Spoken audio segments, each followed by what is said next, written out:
मेरे सामने ही पहली गोली रामपुर तिराहा मुजफ्फरनगर कांड में सवेरे 6:45 बजे मुजफ्फरनगर के अंदर चली। हमारी जानकारी में इशू आया कि मुलायम सिंह यादव जो उत्तर प्रदेश के उस समय मुख्यमंत्री थे, उन्होंने संपूर्ण उत्तर प्रदेश के अंदर 27% ओबीसी यानी अन्य पिछड़े वर्ग का आरक्षण लागू कर दिया है, जो कि दोनों के दोनों राज्य प्रायोजित आतंकवाद, स्टेट स्पॉन्सर्ड टेररिज्म का हिस्सा थे। लोगों में दहशत पैदा करने के लिए, लोगों को हतोत्साहित करने के लिए। तो इस वार्ता में हमें लगता है कि कई राज्य आंदोलनकारियों के प्रमाण पत्र पूरी तरह फर्जी हैं। मैं बड़ा स्पष्ट इस बात को कह रहा हूं। मेजर जनरल भुवन चंद खंडूड़ी ऐसा बच्चों जैसा बयान, वो भी रिटर्न में, कैसे कोई मेंबर ऑफ पार्लियामेंट, एक फौजी अधिकारी, मेजर जनरल कैसे दे सकता है? अगले ही दिन रात के 3, साढ़े 3 बजे करीब और 4 बजे के दरमियान शीयंत टापू गोलीकांड, जिसमें पुलिस ने वहां टापू में रह रहे आंदोलनकारियों को पीटा, मारा, गोली भी चलाई और नदी में भी फेंक। मूल विषय गौण हो गए और सतह पे वही विषय आ गए जिनका कि आपने जिक्र किया कि आंदोलनकारी संगठन कुछ केवल इसी बात के लिए आंदोलन करते हैं कि पेंशन बढ़ जाए, नौकरी मिल जाए, और वो मूल उद्देश्य से भटक गए। तो निश्चित रूप में इसका दुष्प्रभाव तो पड़ा।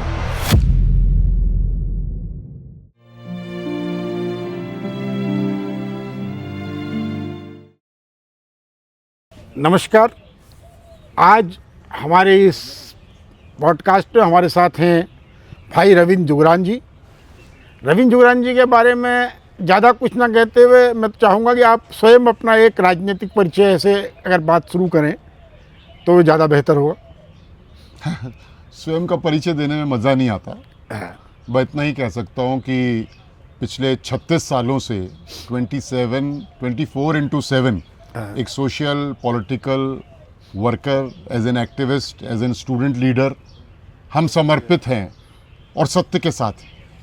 जुगरान साहब, आप जो है उत्तराखंड की सरकार में राज्य आंदोलनकारियों से संबंधित मंत्रालय के राज्य मंत्री रह चुके हैं और उत्तराखंड राज्य आंदोलन में आपकी एक सक्रिय भूमिका रही है, इससे इनकार नहीं किया जा सकता। यह भूमिका कुछ इस तरीके की है जैसी आज यूकेडी में आशीष नेगी एकदम से, जिसे कहना चाहिए कि हाइप में है। तो एक समय उत्तराखंड क्रांति दल में और उत्तराखंड की राजनीति में एक युवा चेहरे के रूप में आपकी एक पहचान रही है। इस बात को जनता भी स्वीकारती है और तत्कालीन युवा और छात्र इस बात को स्वीकारते हैं कि आपने आंदोलन में छात्रों के वर्ग का प्रतिनिधित्व किया है। तो हम उत्तराखंड राज्य आंदोलन से ही शुरू करते हैं। पहला सवाल तो हमारा ये होगा कि क्या आप कभी जेल गए हैं उत्तराखंड राज्य आंदोलन के दौरान? आपकी बात को आगे बढ़ाते हुए, यद्यपि 1997 में मैंने पहली बार किसी राजनीतिक दल की सदस्यता ली थी जी, और मैं उत्तराखंड क्रांति दल के प्रति एक सॉफ्ट कॉर्नर तो रखता हूं, पर मैं उसका मेंबर भी कभी नहीं रहा हूं। हाँ, उत्तराखंड राज्य निर्माण आंदोलन को 1994 जुलाई में प्रारंभ करने वालों में, गिने चुने लोगों में मैं एक ज़रूर था। तत्कालीन समय कहाँ पर थे आप? तत्कालीन समय ये 1994 की बात है और मैं डीएवी कॉलेज देहरादून के छात्र संघ अध्यक्ष से निवर्तमान ही हुआ था। तो यही सोच रहे थे कि आगे करना क्या है, तब तक ये इशू हमारे सामने आ गया और 94 जून के अंदर हमारे सम्मुख, हमारी जानकारी में इशू आया कि मुलायम सिंह यादव जो उत्तर प्रदेश के उस समय मुख्यमंत्री थे, उन्होंने संपूर्ण उत्तर प्रदेश के अंदर 27% ओबीसी यानी अन्य पिछड़े वर्ग का आरक्षण लागू कर दिया है। तो हमें झटका सा लगा। तो उस झटके से उबरने के लिए हमने कहा कि पहले फैक्ट चेक कर लेते हैं कि उत्तराखंड, यानी जो अब का उत्तराखंड है और उत्तर प्रदेश का पहाड़ था, यहाँ ओबीसी कितना प्रतिशत रहता है। ये तो हमको अनुमान था कि 3% से ज़्यादा नहीं होगा, लेकिन हमने कहा नहीं, डेटा के साथ हम आएंगे और हम स्टैटिस्टिकल डिपार्टमेंट, सांख्यिकी विभाग में गए। वहाँ कर्मचारी अधिकारियों से अनुरोध किया 1994 जुलाई फर्स्ट वीक में कि भाई हमें डेटा प्रोवाइड करिए कि पहाड़ में कितने ओबीसी रहते हैं। तो डेटा में आया कि मैक्सिमम 1.5 से 2% के बीच में है। तो हमें तो झटका तो नहीं लगा, हमें पता ही था कि 3 से ऊपर नहीं होंगे। तो फिर हमने अव्यावहारिक 27% ओबीसी आरक्षण के विरोध में अंगद की तरह पैर खड़ा किया और विद्यार्थियों को जनपद देहरादून में डिग्री कॉलेजों में इकट्ठे करते हम जो है गढ़वाल की ओर मूव किया और गढ़वाल से जो है कुमाऊं और संपूर्ण उत्तराखंड में इस मूवमेंट को प्रारंभ किया। उस समय जनता को ओबीसी शब्द का ज़्यादा भान नहीं था कि क्या होता है। ओबीसी प्रचलन में नहीं था, कम से कम पहाड़ों में नहीं था। तो हम 1-1.5 महीने तो प्रेस विज्ञप्तियों और न्यूज़ के माध्यम से पब्लिक को ये जागरूक अवेयर कर रहे थे कि ओबीसी यानी अन्य पिछड़ा वर्ग, और ये उत्तराखंड के पर्वतीय क्षेत्र में अगर थोप दिया गया, नौकरी गई, शिक्षा गई, रोजगार गया और आर्थिक जो लाभ मिलते हैं हमको व्यवसाय करने के लिए, सब्सिडीज़ मिलती हैं, उससे भी हम महरूम होंगे। और उत्तराखंड की छाती पर उत्तर प्रदेश का ओबीसी राज करेगा, क्योंकि उत्तराखंड में तो 1.5-2% ओबीसी है। इस तरह से प्रारंभ। जैसा कि आपने कहा कि आप उस समय निवर्तमान छात्र संघ अध्यक्ष थे, तो आपके समकालीन और अन्य कुछ आंदोलनकारी जिनका आप नाम लेना चाहें चर्चाओं के लिए। ओके, तो देखिए क्या होता है कि जब हमने ये मूवमेंट देहरादून से शुरू किया, यानी डीएवी कॉलेज को बेस करके, तो हम सबसे पहले अपने कॉन्फिडेंस के लोगों, जिसके साथ हमारी फ्रीक्वेंसी मैच करती है, जिन पे हमें अटूट विश्वास है, उन साथियों के साथ ये फैक्ट्स भी इकट्ठे किए, डेटा भी इकट्ठा किए। उनमें से उस समय अनिल वर्मा वाइस प्रेसिडेंट हुआ करते थे डीएवी छात्र संघ के, विजय प्रताप सिंह मल स्टूडेंट लीडर हुआ करते थे, Durga Verma DBS degree college के अध्यक्ष हुआ करते थे, माणिक निधि शर्मा भी निवर्तमान अध्यक्ष हो गए थे, चंद्रमोहन डुकलान भी डीबीएस कॉलेज के निवर्तमान अध्यक्ष हो गए थे, और पूनम नौटियाल भी निवर्तमान अध्यक्ष हो गए थे। ऐसे ही संदीप पटवाल वो डीएवी कॉलेज के स्टूडेंट लीडर थे। तो ऐसे 8-10 लोगों का कोर ग्रुप को हमने शुरुआती दौर में हम आगे लाए, और फिर 1-आध महीने तक तो प्रेस रिलीज़, भ्रमण, इंटरेक्शन करना, न्यूज़ देना कि पब्लिक समझे तो सही कि ये ओबीसी चीज़ क्या है, हम विरोध किस बात का कर रहे हैं। ये अच्छा, तत्कालीन दौर में छात्रों के बीच में आप देहरादून ही नहीं, अल्मोड़ा और पिथौरागढ़ तक लोकप्रिय थे। मतलब ये इसे कहा इस तरीके से भी जा सकता है कि उत्तराखंड राज्य आंदोलन में आप एक ऐसा युवा चेहरा थे जो कुमाऊं और गढ़वाल दोनों ही जगह समान रूप से स्वीकार्य था। देखिए ऐसा है कि डीएवी कॉलेज देहरादून, हमारे समय तक डीएवी कॉलेज देहरादून उत्तरी भारत का, नॉर्थ इंडिया का एक प्रतिष्ठित कॉलेज था।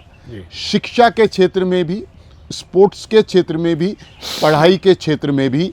दिल्ली यूनिवर्सिटी हमारे समय में कि जो कुल तादाद थी उस समय मान लीजिए 30 या 35-40 हज़ार स्टूडेंट होते थे, लेकिन हमारे डीएवी कॉलेज अकेले में ही अगर प्राइवेट स्टूडेंट को भी मिला दें तो 30-35 हज़ार स्टूडेंट्स की संख्या होती थी। 14-15 हज़ार तो रेगुलर स्टूडेंट होता था। दिल्ली विश्वविद्यालय का 94 में दिल्ली विश्वविद्यालय का कोई भी एक कॉलेज की संख्या उस समय छात्र संख्या 2000-2500 मैक्सिमम इतनी थी। दिल्ली यूनिवर्सिटी अपने आप में 30-40 हज़ार होता था। तो डीएवी कॉलेज देहरादून हर तरीके से जो है 70 और 65 के दशक से उनका जो मुकाम था वो Delhi university, Allahabad university, Patna university, Lucknow विश्वविद्यालय, इलाहाबाद छात्र संघ, इस तरह का था। तो पहले से ही प्लेटफॉर्म अच्छा मिला हुआ था, इसलिए संपूर्ण उत्तराखंड जो है वो डीएवी कॉलेज से अगर कुछ प्रारंभ होता था तो उस पर सबकी नज़र होती थी। और विभिन्न डिग्री कॉलेजेस, महिला हों या विद्यार्थियों, नौजवान पुरुष के विद्यार्थियों के हों, छात्रों के हों, वो यहाँ से एक प्रेरणा लेते थे, उनको एक लाइन दिशा मिलती थी। तो इसीलिए थोड़ा हमको ये लाभ था डीएवी कॉलेज का एक्स प्रेसिडेंट और एक्स जनरल सेक्रेटरी होने का। तो जैसा कि आपने कहा कि उत्तराखंड राज्य आंदोलन आरक्षण आंदोलन की ही एक परिणति था। बिल्कुल बिल्कुल बिल्कुल। तो मैं अब इसमें आता हूँ, लेकिन जब ये उत्तराखंड राज्य आंदोलन में बदला, जाहिर सी बात है कि लोगों की डिमांड थी, जनता में आक्रोश था, तो आंदोलन की शुरुआत कैसे हुई आप ये बताना चाहेंगे? निश्चित रूप में जब हम 1 महीने का भ्रमण, संपर्क, जागरूकता करने के बाद भी हमने समीक्षा की तो हमें लगा कि जिस तरीके से इसको फ्लेयर अप होना चाहिए था, जो ऊंचाई इसको पानी चाहिए थी हमारे इस मूवमेंट को, लग रहा है वो नहीं है। तो हमने देहरादून के अंदर जो रिटायर्ड सेना के अधिकारी थे, हमने कहा जरा VVIPs यानी टॉप शॉट्स को पकड़ें। तो हमने मेजर जनरल्स, लेफ्टिनेंट जनरल्स को अप्रोच किया कि वो समझें क्या हैं, और वो इस हमारे मूवमेंट में आए। हमने बार एसोसिएशन, राज्य कर्मचारी संघ, सेंट्रल ट्रेड यूनियन, केंद्र के कर्मचारी संगठन, इन सब को पकड़ा और एक समन्वय स्थापित किया, और व्यापारी संगठनों को वहाँ से हमने शुरू किया इसको। और फिर देहरादून बंद, गढ़वाल बंद, ये सब कुछ करने के बाद भी क्या हुआ कि इंद्रमणि बडोनी जी, श्रद्धे, जो कि इस आंदोलन के प्रणेता भी थे, पुरोधा भी थे, और पर्वतीय गांधी के रूप में जिनको एक पहचान मिली, एक सम्मान मिला, उन्होंने पौड़ी में अगस्त में अपने कुछ साथियों के साथ अलग राज्य के निर्माण की मांग को लेकर क्रमिक अनशन, अनिश्चितकालीन अनशन प्रारंभ कर दिया। तो इधर हमारा मूवमेंट चल रहा था, ये अव्यवहारिक 27% क्षतिज आरक्षण के विरोध में। तो हमारा इंटरेक्शन यूकेडी के लोगों से भी होने लगा। उनकी अपनी प्लानिंग चल रही थी, हमारी अपनी प्लानिंग चल रही थी। तो जब उनसे हमारा इंटरेक्शन हुआ उस समय, बडोनी जी, विपिन त्रिपाठी, काश सिंह एरी जी, तो हमारी भी समझ में आया कि यार हम ये आरक्षण का विरोध क्यों करें। ये जो डिमांड कर रहे हैं कि हमारा राज्य ही अलग हो, ये ज़्यादा संजीदा बात है, ये ज़्यादा प्रैक्टिकल बात है। क्योंकि अपना स्टेट बनेगा तो हम इस राज्य की विधायिका ही तय करेगी किसको कितना रिजर्वेशन देना है, किसको क्या लाभ देने हैं, किसको घटाना है रिजर्वेशन, किसका बढ़ाना है, जो स्थानीय परिस्थितियों को देखते। तो हमने भी अपने मूवमेंट को इन लोगों से इंटरेक्शन करने के बाद जो है अलग उत्तराखंड राज्य निर्माण की मांग में परिवर्तित कर दिया। और पूरे विद्यार्थी और नौजवान और युवा, चाहे वो कॉलेज जाने वाले युवा ना हों, चाहे वो किसी होटल, ढाबा, फैक्ट्री, उद्योग में काम करने वाले नौजवान हो, उन सब को साथ लेते हुए हमने भी इसको अलग उत्तराखंड राज्य निर्माण की मांग में परिवर्तित कर दिया। और ये लगभग 17-18 अगस्त की बात होगी, जब हमारी श्रीनगर के डालमिया धर्मशाला में उत्तराखंड के तमाम स्टूडेंट लीडर्स की एक मीटिंग चल रही थी। उसके बाद हमारी ऐसी मीटिंग रामनगर में चली। तो रामनगर में बगल में हमारी चल रही थी गेस्ट हाउस में, और उस दूसरे स्थान पर उत्तराखंड क्रांति दल या उत्तराखंड संयुक्त संघ। तो हमारी समझ में आया कि यार ये लॉजिकल बात है, ये दूरदृष्टि की बात है कि हमारा अगर स्टेट अलग होगा तो हम अपनी चीज़ों को, अपनी डिमांड्स को अपने आप तय करेंगे। हमें लखनऊ या उत्तर प्रदेश का मुंह नहीं ताकना पड़ेगा। नहीं ताकना। जी हाँ। ठीक। अच्छा, तो उत्तराखंड राज्य आंदोलन के दौरान हमारी किस प्रकार की एक्टिविटीज थी? एक्टिविटी आप ये देखेंगे, स्टूडेंट तो वानर का रूप होता है, और नौजवानों में जो ऊर्जा होती है वो असीम ऊर्जा परिवर्तन की परिचायक है, वही परिवर्तन करती है। देश की आज़ादी के बाद से जितने बड़े मूवमेंट उत्तराखंड राज्य निर्माण आंदोलन तक हुए देश के परिप्रेक्ष्य में, उन्होंने ही सत्ताओं को पलटा है, सत्ताओं को बनाया है। व्यवस्था में परिवर्तन करने की कुव्वत नौजवानों और छात्रों और विद्यार्थियों में ही होती है। तो हमने सबसे पहले तो हम पूरे इस मूवमेंट को, जो विद्यार्थियों के साथ साथ युवाओं, बेरोजगारों इसमें हमारे साथ जुड़ गए थे, और विद्यार्थियों के साथ साथ एक बड़ी जमात, मतलब 35-40 साल का व्यक्ति भी आ जाता था, हमने इसको पीसफुल रखा। 2 हमने बड़े ऐलान किए थे इस मूवमेंट में। एक हमने कहा हम गढ़वाल की कमिश्नरी का घेराव करेंगे, एक उधर कुमाऊं की कमिश्नरी का घेराव करेंगे। तो गढ़वाल कमिश्नरी का घेराव 1 सितंबर 1994 या 2 सितंबर को हुआ था। ऐसे ही सेम डेट पे नैनीताल कुमाऊं कमिश्नरी का घेराव हुआ था। तो गढ़वाल कमिश्नरी और कुमाऊं कमिश्नरी के घेराव में छात्रों, विद्यार्थियों, युवाओं और बेरोजगारों का जो जन सहलाब टूटा, उससे उत्तर प्रदेश सरकार के हाथ पांव फूल गए, स्थानीय एडमिनिस्ट्रेशन के हाथ पांव फूल गए। पर क्योंकि वो बहुत व्यवस्थित था, अनुशासित था। कोई तोड़ फोड़, लड़ाई झगड़ा, पत्थरबाजी, पुलिस पे पत्थर चलाने की कोई घटना नहीं, लेकिन उसने लखनऊ तक को हिला दिया। तो ये हुआ एक। उसके बाद संपूर्ण उत्तराखंड बंद का कॉल दिया, 2 दिन का कॉल, उसमें रेल रोको, चक्का जाम, ये सब था, तो वहाँ भी सब हिल गया। उसके बाद तो हमारे साथ जो है मातृशक्ति समझ गई कि भाई जो हमारे बच्चे जिस डिमांड को कर रहे हैं, इसी में हमारा प्रदेश का, हमारी जनता का भविष्य निहित है। तो फिर मातृशक्ति जुड़ने लगी। और इसी बीच में खटीमा गोलीकांड हो गया 1 सितंबर 1994 को, जिसने और इस मूवमेंट को फ्लेयर अप किया, चिंगारी को आग दी। और इसी बीच में 2 सितंबर 1994 को मसूरी गोलीकांड हो गया, जो कि दोनों के दोनों राज्य प्रायोजित आतंकवाद, स्टेट स्पॉन्सर्ड टेररिज्म का हिस्सा थे। लोगों में दहशत पैदा करने के लिए, लोगों को हतोत्साहित करने के लिए, लोगों को घर में रहने के लिए मजबूर करने के लिए, लेकिन उससे बात नहीं बनी और आक्रोश जो है व्याप्त हुआ। हमारे खटीमा के अंदर मसूरी गोलीकांड में मातृशक्ति ने सीने पे गोली खाई। हंसा धनाई और बेलमती चौहान पॉइंट ब्लैंक रेंज से बंदूक की गोली उन पे लगी और उन्होंने शहादत दी, और 5 और लोगों ने वहाँ शहादत दी। खटीमा में हमारे हिंदू, मुस्लिम, सिख सब ने शहादत दी, और पूर्व सैनिक खटीमा का जुलूस लीड कर रहे थे, उन्होंने शहादत दी।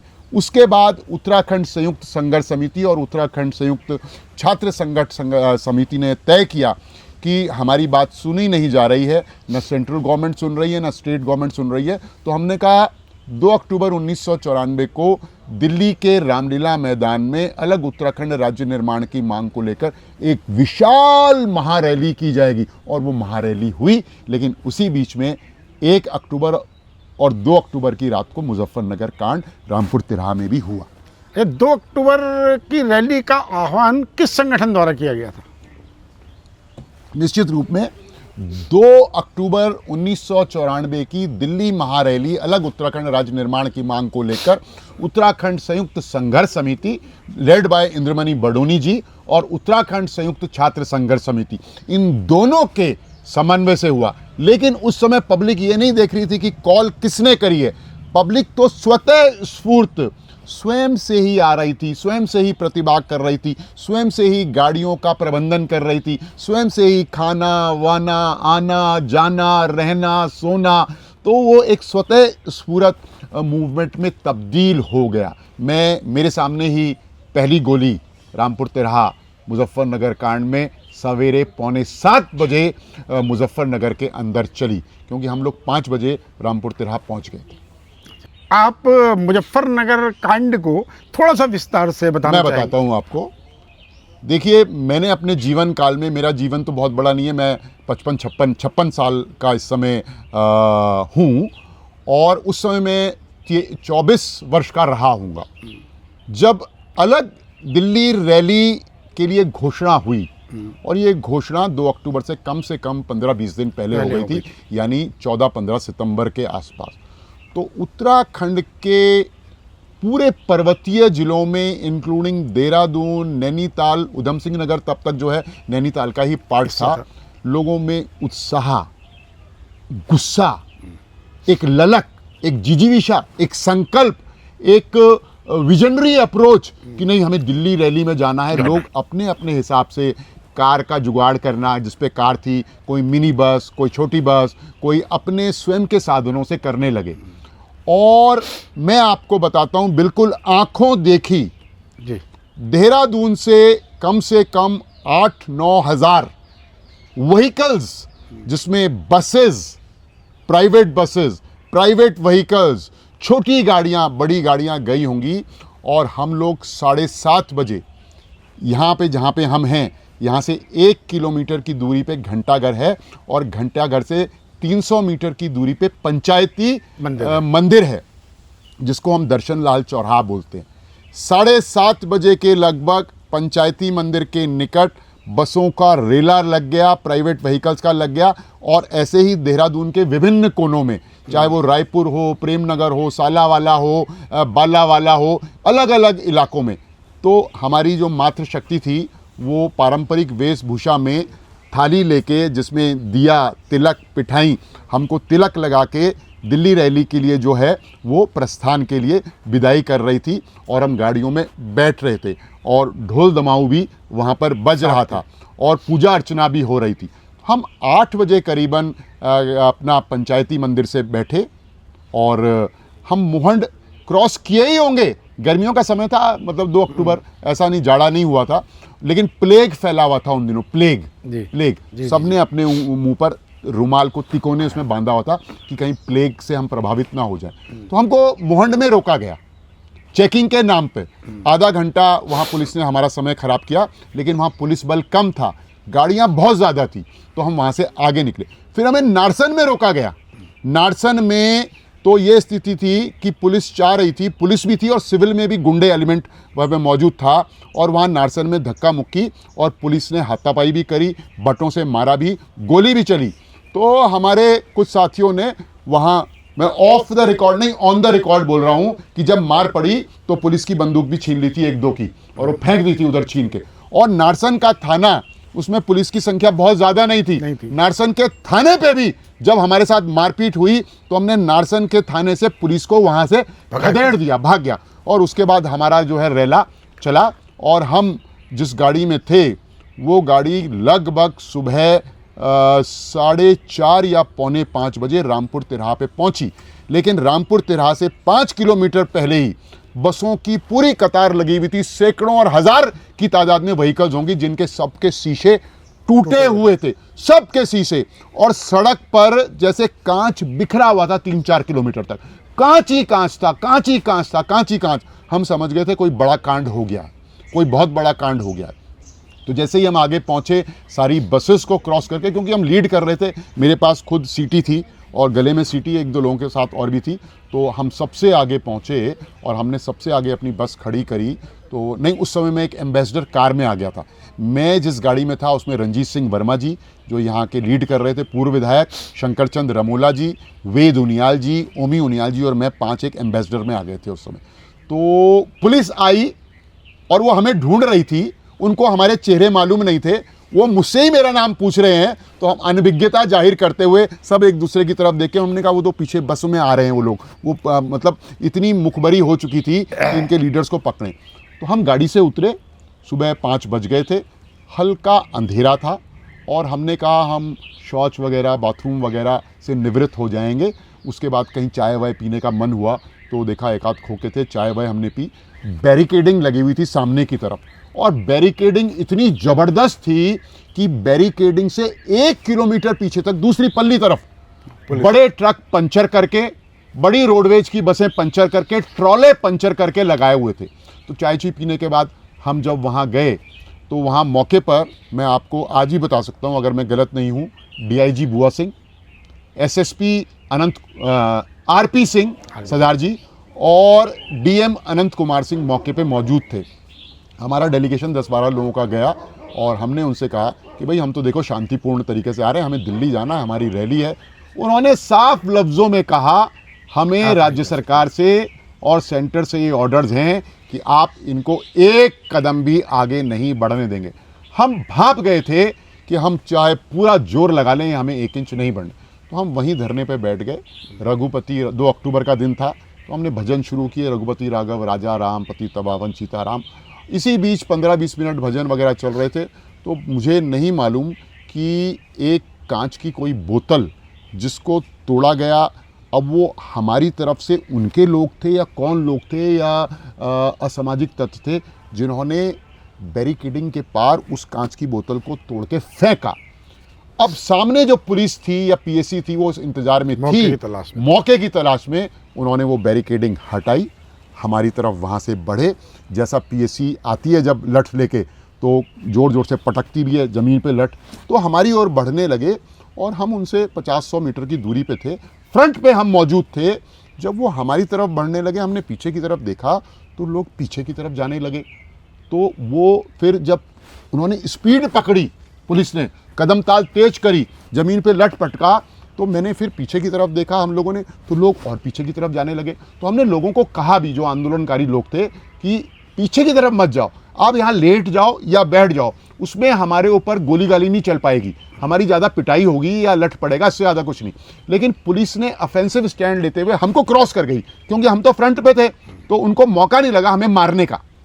वो हम पे क्या वो चलाते हैं, हमारे पे कोई लठ पड़ना, लेकिन वो हमको हमारे बीच से पीछे की तरफ चले गए।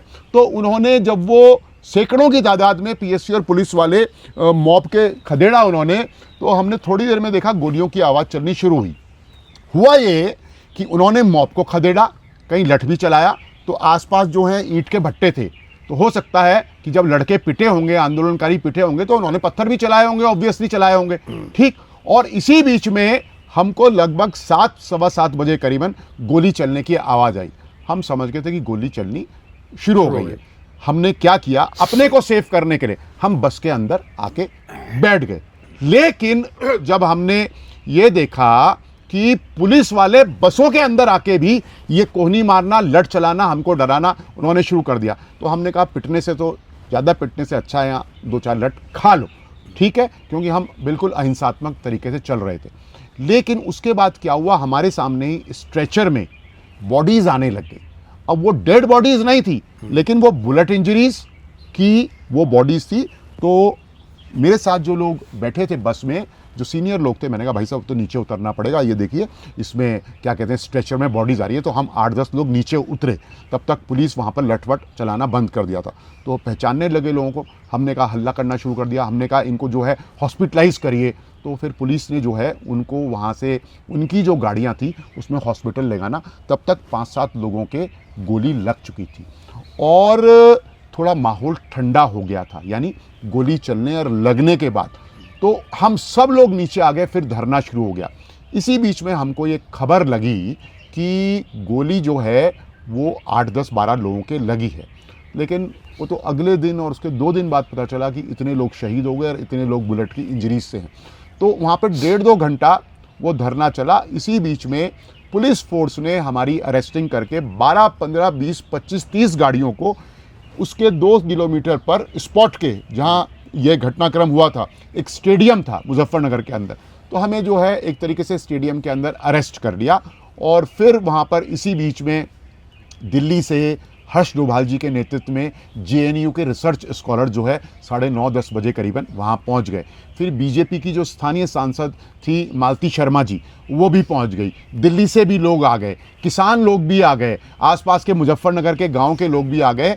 और हमारी रिहाई लगभग, जो स्टेडियम में हमको ले गए थे 12 बजे करीबन, उन्होंने हमको वहाँ से रिहा किया। हम वहीं पे स्पॉट पे आए। तो फिर ये हो गया कि अब तो 12 बज गए, दिल्ली महारैली तो चली रही है, लेकिन उन्होंने कहा आगे तो जाने नहीं देंगे। और मीडिया आ गई, देश की सारा हल्ला हंगामा हुआ। 1:30 बजे करीबन ये तय हुआ कि अब तो हमको वापस देहरादून ही चलना चाहिए। और जितने लोगों को वहाँ रोका गया था वो चक्का जाम हटवाया गया, वहाँ से हमको वापस किया गया। लेकिन स्पॉट से लेकर और आगे 25 किलोमीटर तक मुजफ्फरनगर के ग्रामीण क्षेत्र के जो गांव के लोग थे, वो हमारी मदद के लिए खाना, कपड़े, पानी लेके बैठे हुए थे। उन्होंने हमारा बहुत सहयोग किया।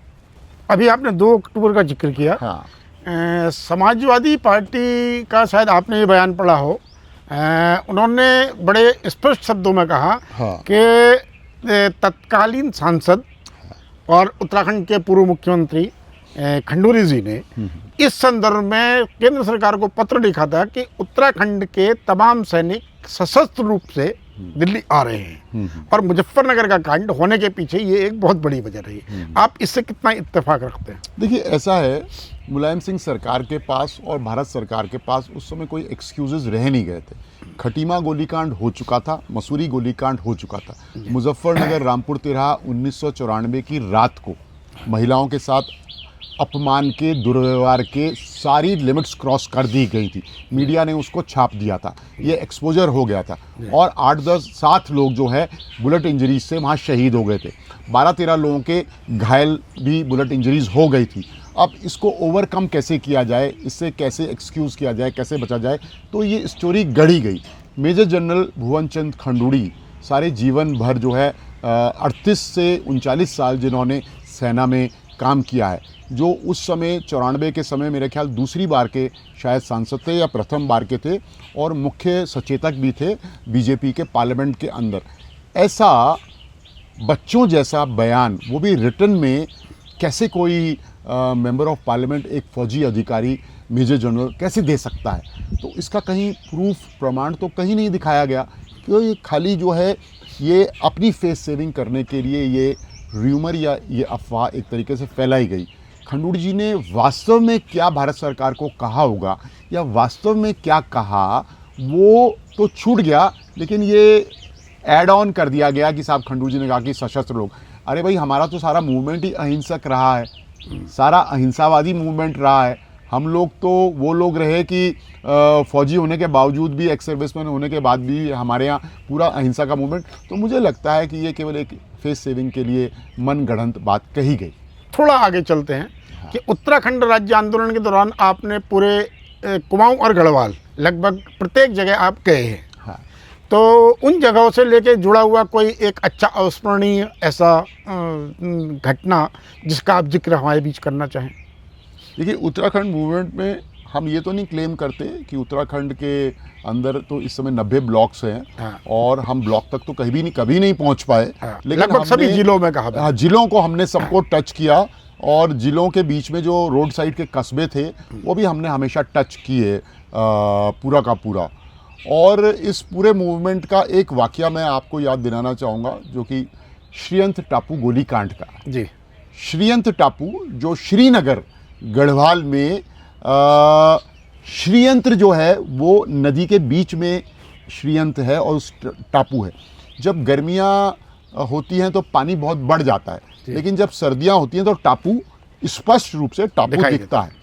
और दिवाकर भट्ट जी के नेतृत्व में, जिनको कि फील्ड मार्शल भी कहते थे, अलग उत्तराखंड राज्य निर्माण की मांग को लेकर क्रमिक अनशन और अनशन वहाँ चल रहा था, और उसको 28-30 दिन हो गए थे। तो हम गढ़वाल कुमाऊं का दौरा करते हुए शाम को श्रीयंत गोलीकांड से की रात से एक दिन पहले, रात से केवल 10 घंटे पहले वहाँ पहुँचे थे, और ये जानने के लिए कि वहाँ हो क्या रहा है। तो हम 6-7 हमारे आंदोलनकारी साथी और मैं, सब हम लोग जो हैं लगभग उजाले के समय श्रीयंत टापू में बोट से पहुँचे। जब हम श्रीनगर गए तो हमने, दिवाकर भट्ट जी भी थे, एक रिटायर्ड कमांडेंट बर्थवाल जी भी वहाँ पर थे, और लोग थे। तो हमने दिवाकर भट्ट जी से पूछा कि, हमने कहा क्या प्लानिंग है आपका, क्या करना चाह रहे हैं?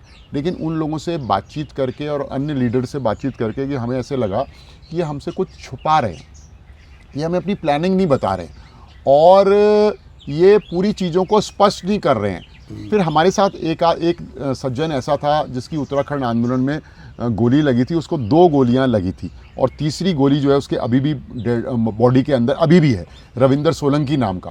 तो उसका अगले दिन डोईवाला शुगर में नौकरी के लिए इंटरव्यू और ज्वाइनिंग का मसला था। तो वो भी हमारे पीछे लगा होता कि भाई जी चलो चलो, मेरी कल ज्वाइनिंग होनी है डोईवाला शुगर मिल में, मेरा सब कुछ हो गया है। और हमको भी वहाँ पर ज़्यादा रहना अटपटा सा लगा। तो हम रात के 9:30 बजे 2.5 घंटा वहाँ श्रीयंत टापू में बैठने के बाद जो है, वहाँ से बोट से वापस रोड पे आ गए और हम देहरादून की तरफ निकल गए। अगले ही दिन रात के 3-3:30 बजे करीब और 4 बजे के दरमियान श्रीयंत टापू गोलीकांड हुआ, जिसमें पुलिस ने वहाँ टापू में रह रहे आंदोलनकारियों को पीटा, मारा, गोली भी चलाई, नदी में भी फेंका, और नदी में भी फेंक दिया। उसमें 2 शहादतें हुई, एक राजेश रावत की और एक यशोधर बेंचवाल की। तो ये मुझे याद करता है कि अगर हम लोग भी वहाँ रुक जाते तो शायद हम आज जीवित होते या नहीं होते, इसके कोई गारंटी नहीं ले सकता है। तो ईश्वर कहते हैं ना कि जाको राके साईं या मार सके जाए, जिसका जब समय आएगा वो तभी जाएगा, ये वाली बात। चलिए, उत्तराखंड राज्य आंदोलन के दौरान जहां एक और आंदोलन शांतिपूर्ण था, वहीं उग्र वामपंथ की उसमें दखलंदाजी की संभावना भी बढ़ रही थी, और उन संभावनाओं में कहीं ना कहीं एक नारा लगा था कि दिल्ली दूर और पेचिंग नजदीक। तो आप उस नारे से कितना इत्तेफाक रखते थे? देखो, मैं आपको सच बताऊं जी, उत्तराखंड में जो हमारे वामपंथी विचारधारा के लोग भी थे, बहुत सीजन्ड लोग थे, वो पूरे समय हमारे मूवमेंट में बहुत संजीदगी के साथ, बहुत ईमानदारी के साथ, बड़े संकल्प के साथ रहे।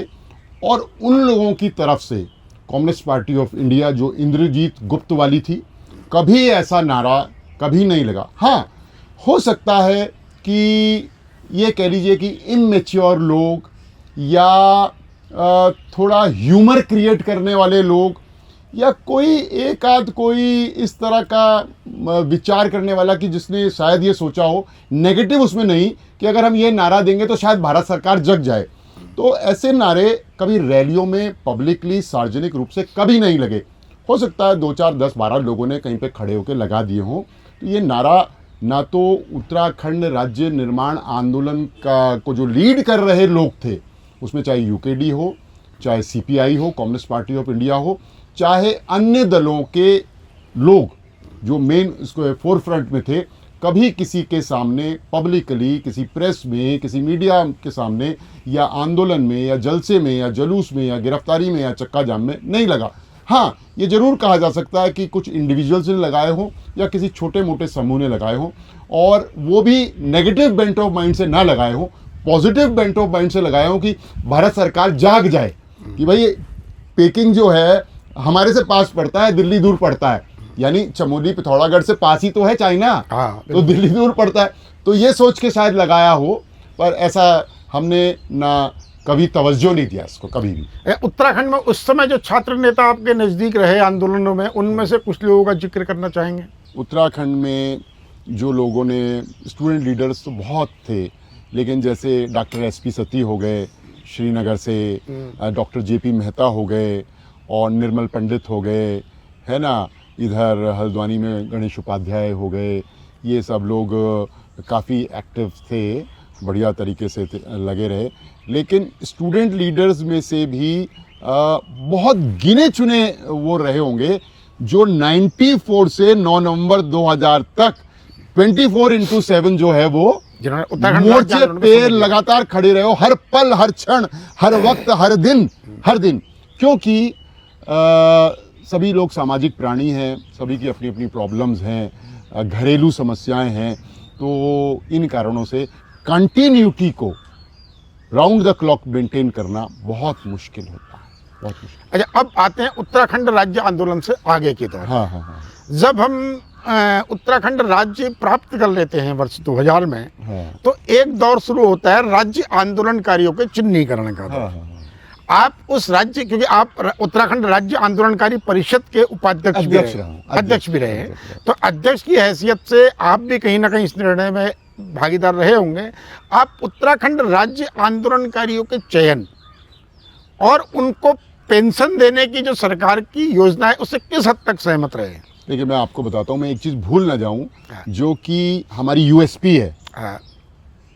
उत्तराखंड राज्य निर्माण का ऐतिहासिक जन जन का अहिंसात्मक आंदोलन पिछली एक शताब्दी में न हिंदुस्तान में हुआ है, न दुनिया के किसी कोने में हुआ है। ये हमारी धरोहर है जिसको हमने उत्तराखंड तक ही सीमित कर दिया। इसको विश्व पटल पर ले जाकर छाए जाने की उम्मीद हम जो है अपनी व्यवस्था से करते हैं। पूछिए क्यों?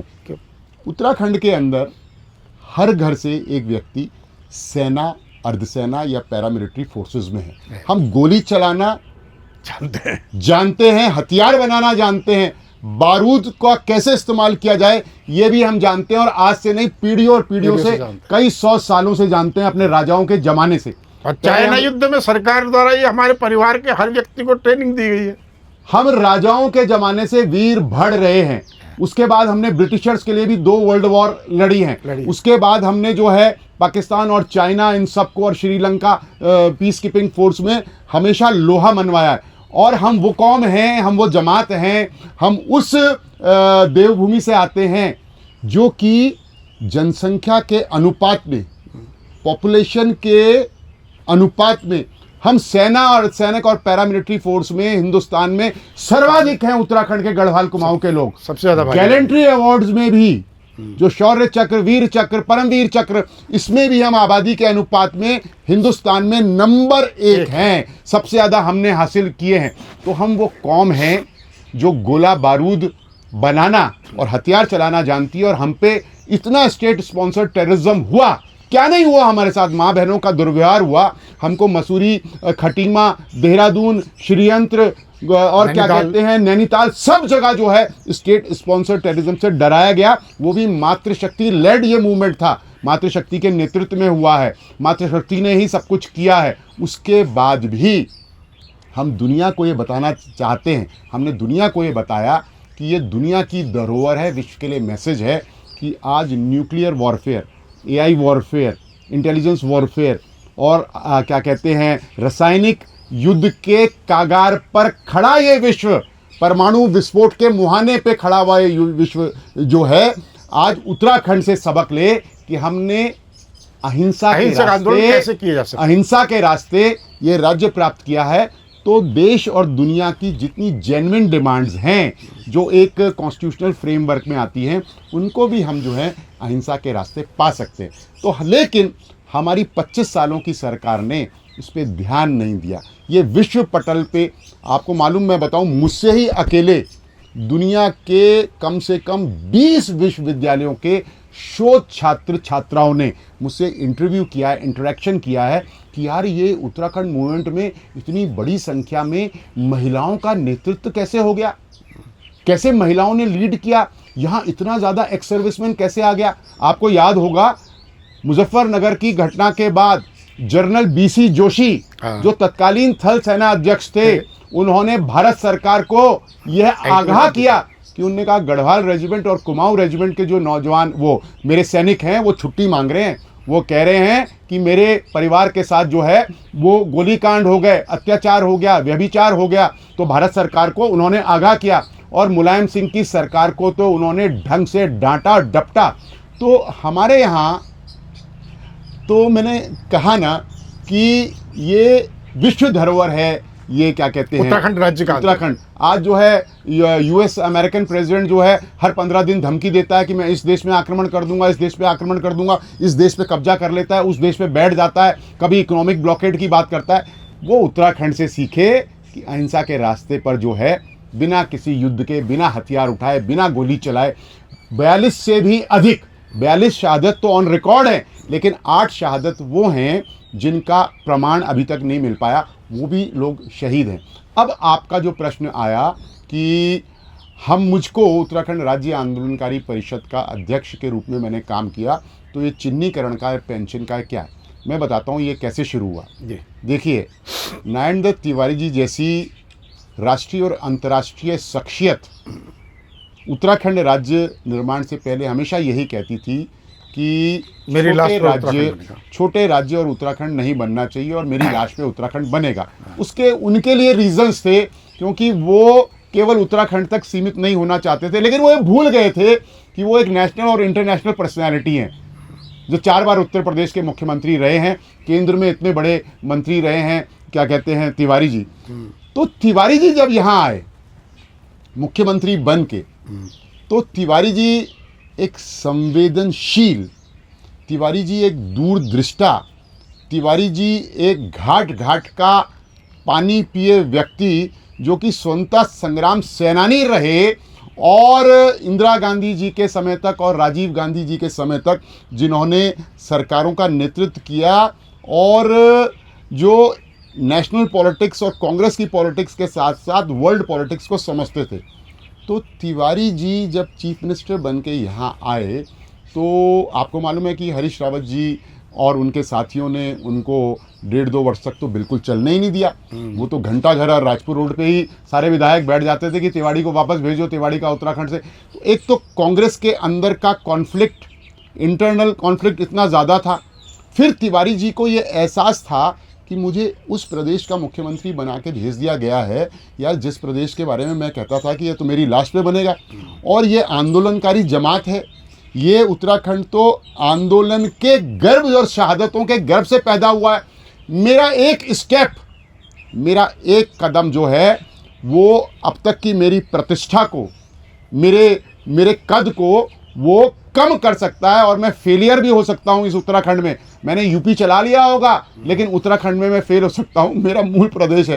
तो उन्होंने, किसी ने उनको बोला नहीं, हाँ ये हमने ज़रूर उनको बोला था कि जो उत्तराखंड राज्य आंदोलन में शहीद हुए थे वो तो नित्यानंद स्वामी जी जो प्रथम मुख्यमंत्री थे, उनको ऑनर तो स्वामी जी के समय ही मिल गया था।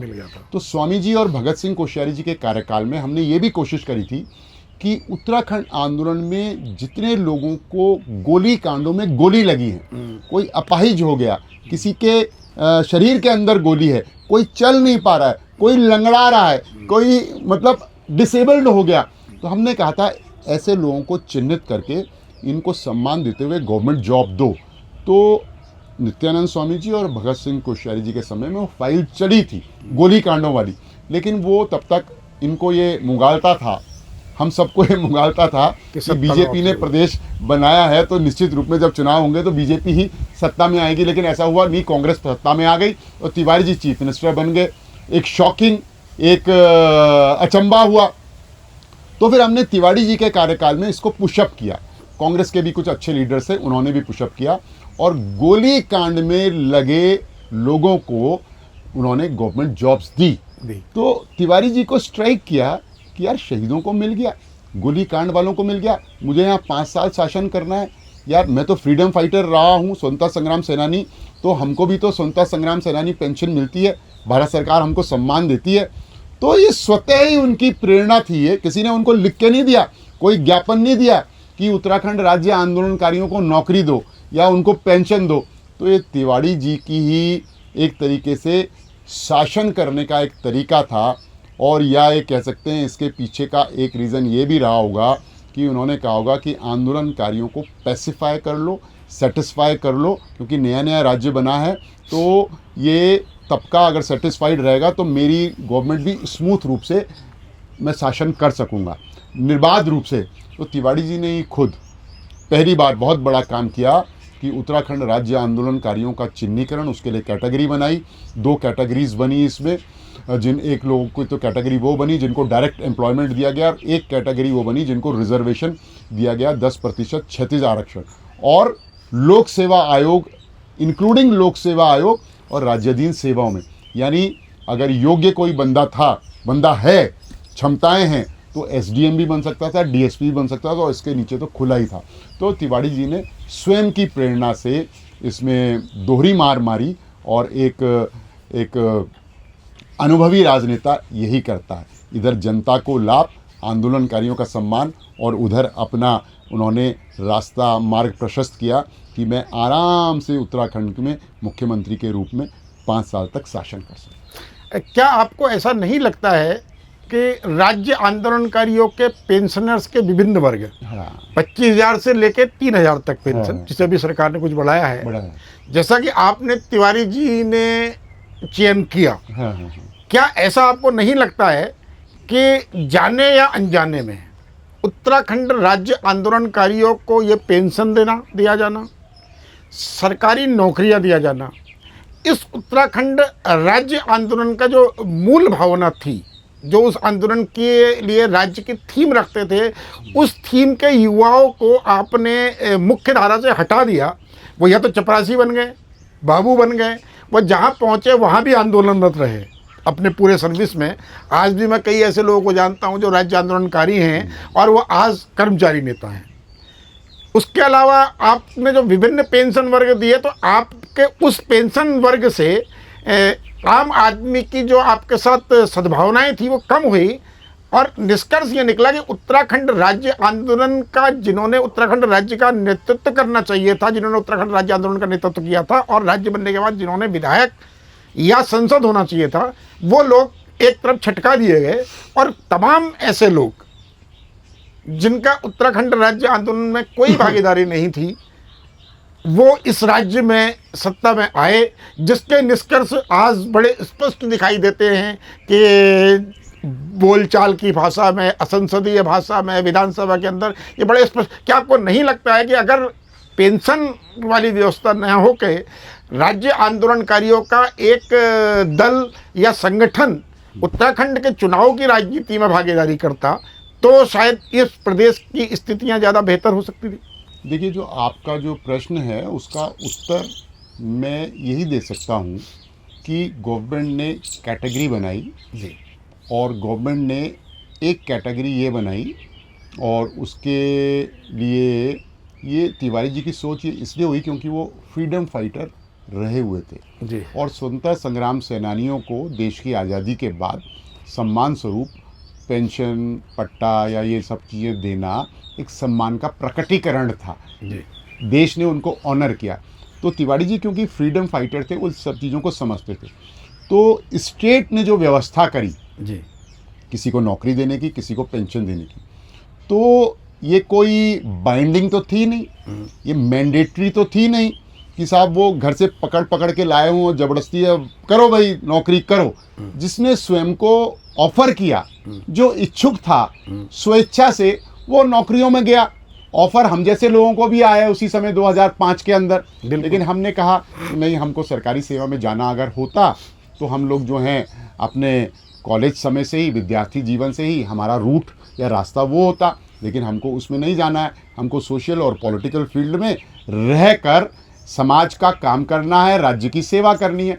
तो देखिए वो कोई बाइंडिंग नहीं था, वो कोई मैंडेटरी नहीं था, वो कोई ज़बरदस्ती नहीं था, किसी ने चाबुक या हंटर नहीं चलाया है।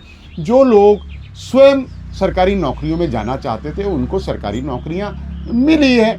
और मैं उसमें ये भी बता दूं, जितने लोगों को सरकारी नौकरियां मिली हैं, मानक बने हैं उसके, तो ज़रूरी नहीं है कि वो जो सारे लोग 1000 या 1200 सरकारी नौकरियों में आए वो सारे लोग लीडर्स थे।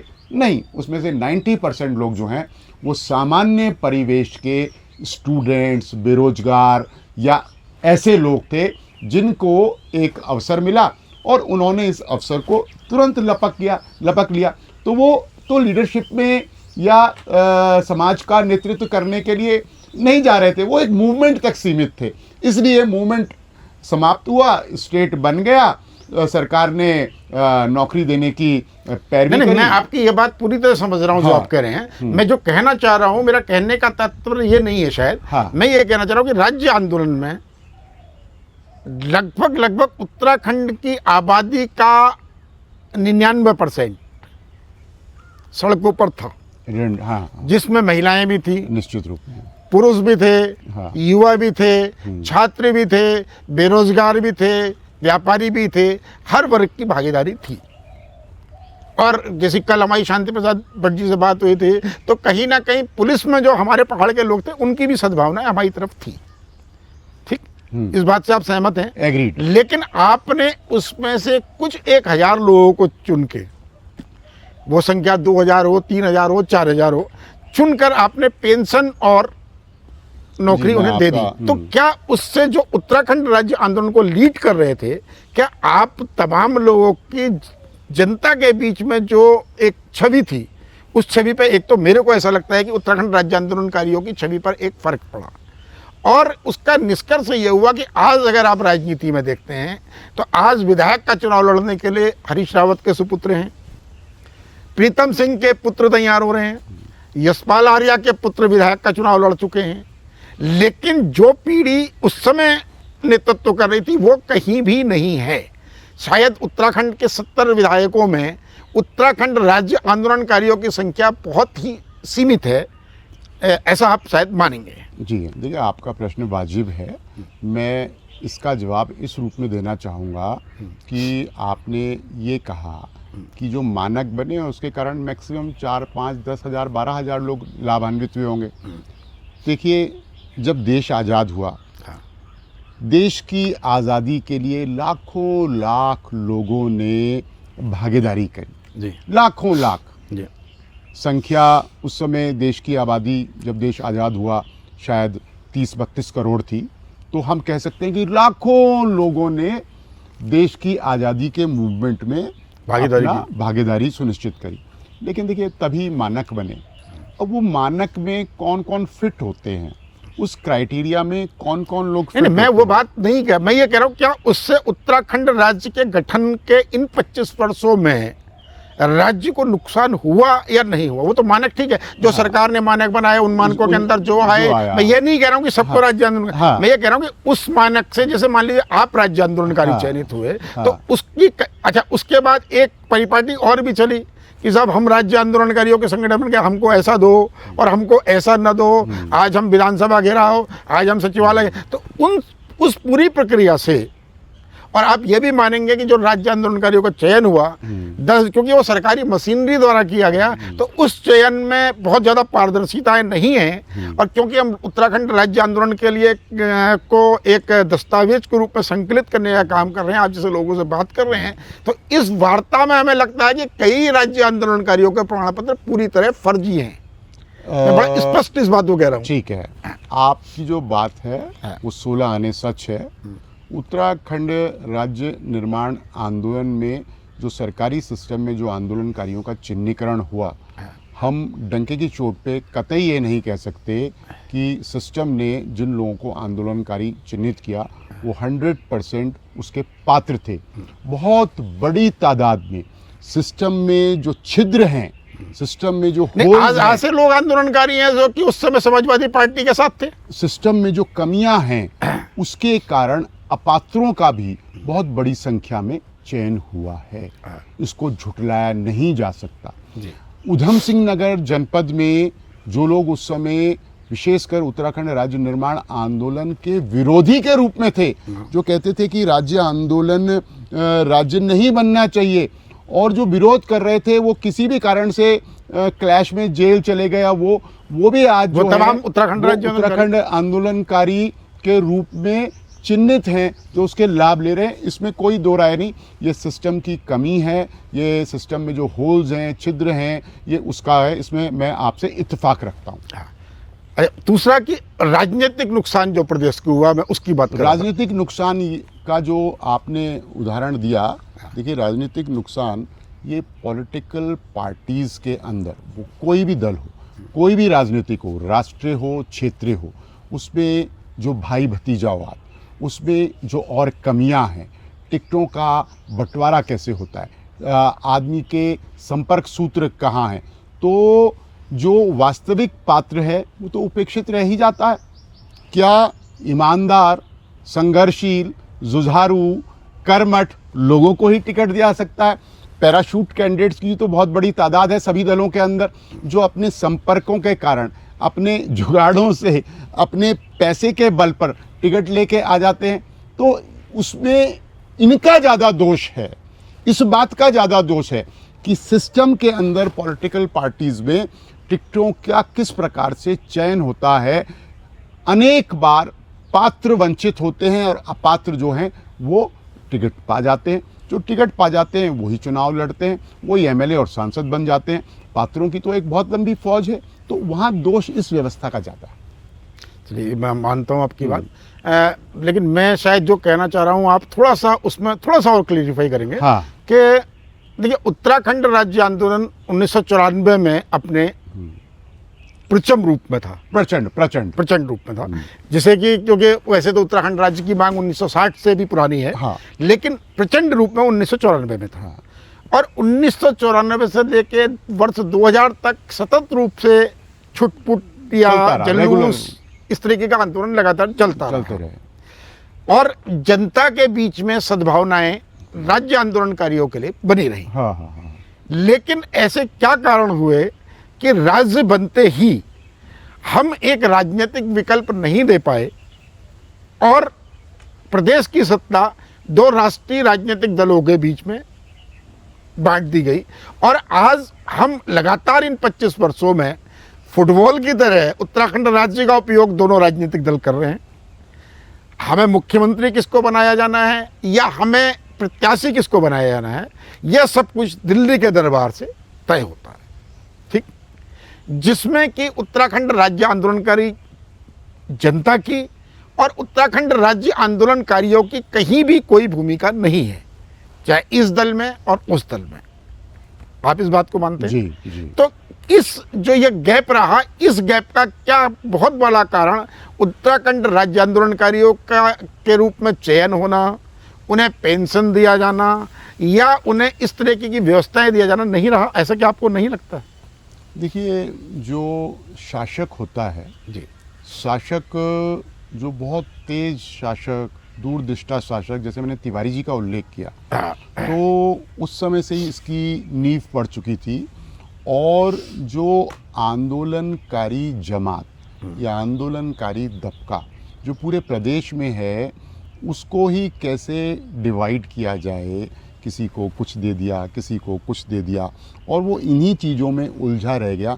मूल विषय गौण हो गए और सतह पे वही विषय आ गए जिनका कि आपने जिक्र किया कि आंदोलनकारी संगठन कुछ केवल इसी बात के लिए आंदोलन करते हैं कि पेंशन बढ़ जाए, नौकरी मिल जाए, ठीक, और वो मूल उद्देश्य से भटक गए। तो निश्चित रूप में इसका दुष्प्रभाव तो पड़ा ही है। अब आते हैं उत्तराखंड राज्य गठन के बाद के इन 25 वर्षों में। तो आप इन 25 वर्षों में एक उत्तराखंड राज्य आंदोलनकारी के रूप में खुद को कहाँ पर खड़ा महसूस करते हैं? नहीं, खुद को नहीं, मैं खुद को माने एक राज्य आंदोलनकारी के रूप में। खुद का तो सवाल ही नहीं होता, खुद का तो उल्लेख करना ही बेकार है। इस राज्य की बात करना, इस राज्य को क्यों अलग उत्तराखंड राज्य गठन की आवश्यकता पड़ी, इसके मूल में क्या है? उत्तराखंड राज्य निर्माण की मूल अवधारणा क्या थी? उत्तराखंड राज्य निर्माण की मूल अवधारणा यानी पहाड़ जैसी समस्याओं के समाधान के लिए पहाड़ जैसे जीवट संघर्षशील लोगों ने अपना बलिदान दिया, संघर्ष किया, शहादतें दी, समय दिया, कुर्बानियाँ दी, पैसा खर्च किया, तब ये राज्य बना। तो क्या राज्य निर्माण की मूल अवधारणा पूरा होना तो बहुत दूर की बात है। इन 25 वर्षों में क्या हम उस दिशा में आगे बढ़ रहे हैं? मुझे ये कहते हुए कतई संकोच नहीं होता कि पहाड़ जैसी समस्याओं का समाधान होने के बजाय पहाड़ इन 25 वर्षों में आगे जाने के बजाय पीछे को हुआ है। वो उद्यानिकी, वानिकी, पशुपालन, हमारा पारंपरिक उद्योग, हमारा पर्यावरण, तमाम चीज़ों को अगर हम क्लब करें, सामूहिकता में देखें, तो हम उस दिशा में आगे नहीं बढ़े हैं, हम पीछे हुए हैं। 25 वर्षों में रिवर्स पलायन होना चाहिए था। देहरादून, हल्द्वानी, ऋषिकेश का आदमी जो पर्वतीय आदमी है, उसको पहाड़ की तरफ एक अट्रैक्शन होना चाहिए था, वो बसे ना बसे। लेकिन हम देख रहे हैं कि 25 वर्षों में पलायन और तेज़ी से बढ़ा है। पहले पहाड़ के लोग जो हैं वो दिल्ली, चंडीगढ़, बम्बई आदि शहरों में, कानपुर, लखनऊ रोजगार के लिए जाते थे। अब पहाड़ के लोग देहरादून, हल्द्वानी, हरिद्वार, ऋषिकेश या नीचे तराई में रुद्रपुर, काशीपुर आ रहे हैं। तो वो भी बेहतर शिक्षा और बेहतर स्वास्थ्य के लिए आ रहे हैं। और वो भी बेहतर शिक्षा और बेहतर स्वास्थ्य के लिए आ रहे हैं।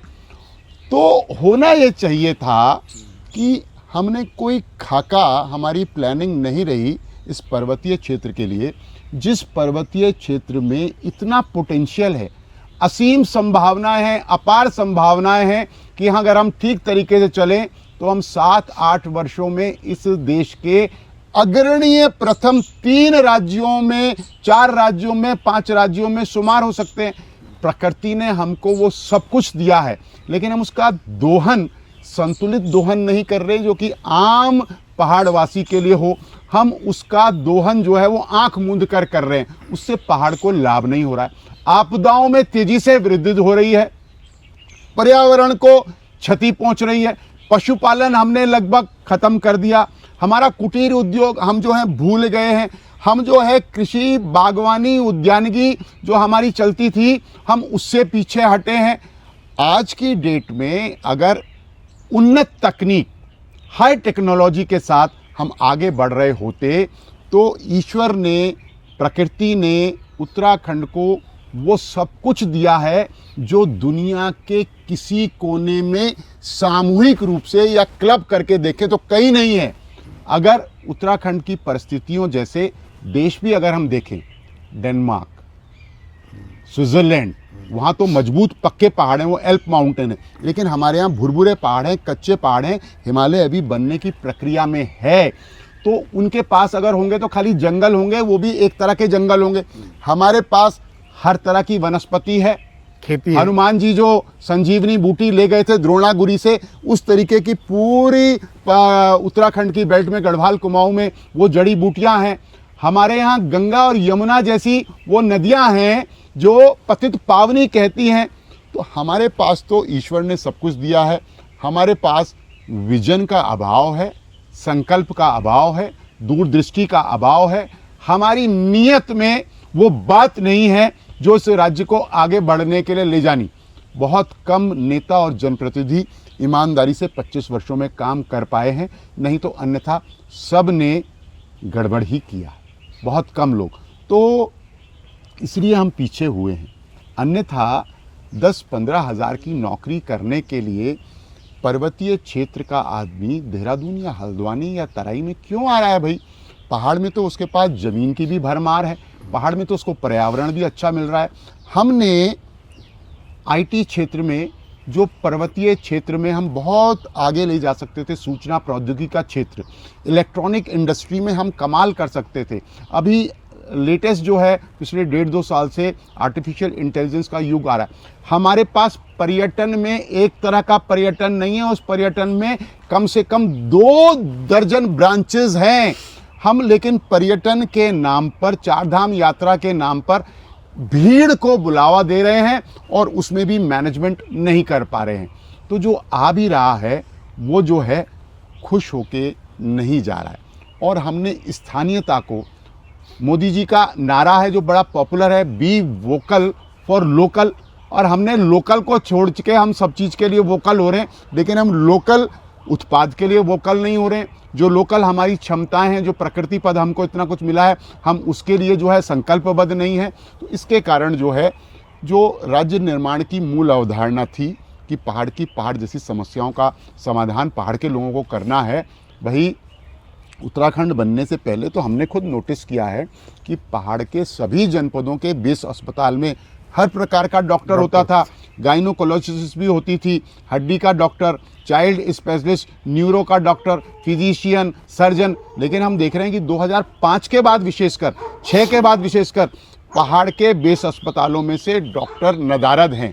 डॉक्टर वहाँ है ही नहीं, वो या तो हल्द्वानी पहुँच रहे हैं या वो देहरादून में बैठ रहे हैं, 3 दिन बैठ रहे हैं, वो भी इर्रेगुलर बैठ रहे हैं।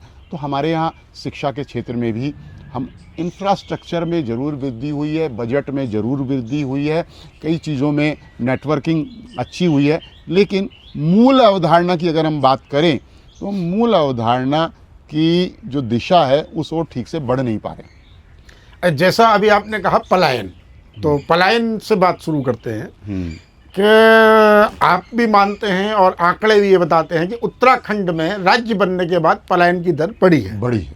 लेकिन अगर हम जनसंख्या पर गौर करें तो राज्य गठित होते समय उत्तराखंड राज्य की जनसंख्या लगभग 64 लाख के आसपास थी।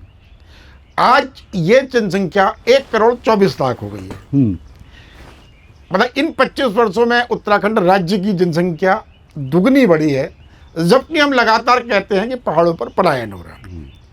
तो यह जाहिर सी बात है कि इस उत्तराखंड राज्य के मैदानी क्षेत्रों में उन्हीं प्रदेशों से लोग आकर रह रहे हैं जहां पहले यह कहा जाता था कि पहाड़ बनने के बाद पहाड़ी भूखे मरेंगे। आप इस बात को मानेंगे? हाँ।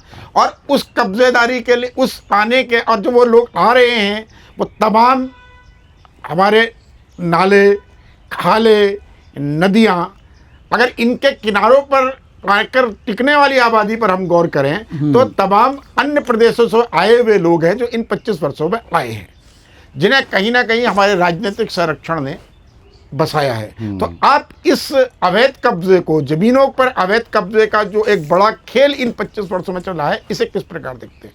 देखिए, उत्तराखंड एक सीमांत पर्वतीय राज्य है जिसकी सैकड़ों किलोमीटर सीमाएं चीन से भी लगी और नेपाल से भी लगी। सामरिक दृष्टि से अति महत्वपूर्ण और अति संवेदनशील। चीन के इरादों को और उसकी हरकतों को हम 1962 से देख रहे हैं। चीन पर आंख मूंद के विश्वास नहीं किया सकता। इसलिए उत्तराखंड, विशेषकर जो बॉर्डर के इलाके हैं, जो मध्य हिमालय है, उच्च हिमालय है, इसको सामरिक दृष्टिकोण से, राष्ट्रीय सुरक्षा के दृष्टिकोण से बहुत ही संजीदगी के साथ, बहुत ही बारीकी के साथ देखने की ज़रूरत है। डेमोग्राफी चेंज इस इलाके में वो राष्ट्रीय सुरक्षा के लिए भी खतरा पैदा कर सकता है। और डेमोग्राफी चेंज से मतलब यही है कि पर्वतीय क्षेत्रों में या पर्वतीय क्षेत्रों की तराई में देश के किस भाग से कौन सा आदमी आ रहा है, हम उसको कॉन्स्टिट्यूशनल प्रोविजनों के आधार पर रोक तो नहीं सकते हैं। उस पर आने जाने में या व्यापार करने में या शिक्षा ग्रहण करने में या नौकरी करने पे कोई रोक तो नहीं है, लेकिन हमको विशेषकर जो उत्तराखंड के पर्वतीय जनपद हैं, बॉर्डर जिले हैं, यहाँ पर विशेष निगरानी, चौकसी, प्लानिंग ये करने की आवश्यकता है कि हमारा राष्ट्र को अगर सुरक्षित रखना है और उत्तराखंड की जनता को उसका जो अधिकार है जल, जंगल और ज़मीन पर, पानी पर, वो पूरा मिले, तो ये चौकसी तो राज्य सरकारों को, राज्य सरकार की, राज्य की व्यवस्था को और जागरूक नागरिकों, बुद्धिजीवियों, विद्यार्थी नेताओं को, विद्यार्थी संगठनों को और सबको मिलके करनी होगी। डेमोग्राफी चेंज तो हो रहा है, जैसे आपने अभी उल्लेख किया कि राज्य निर्माण के समय 64 लाख की आबादी थी, लेकिन जो बढ़ते बढ़ते जो है 1 करोड़ 10 लाख की ओर पहुंच रही है।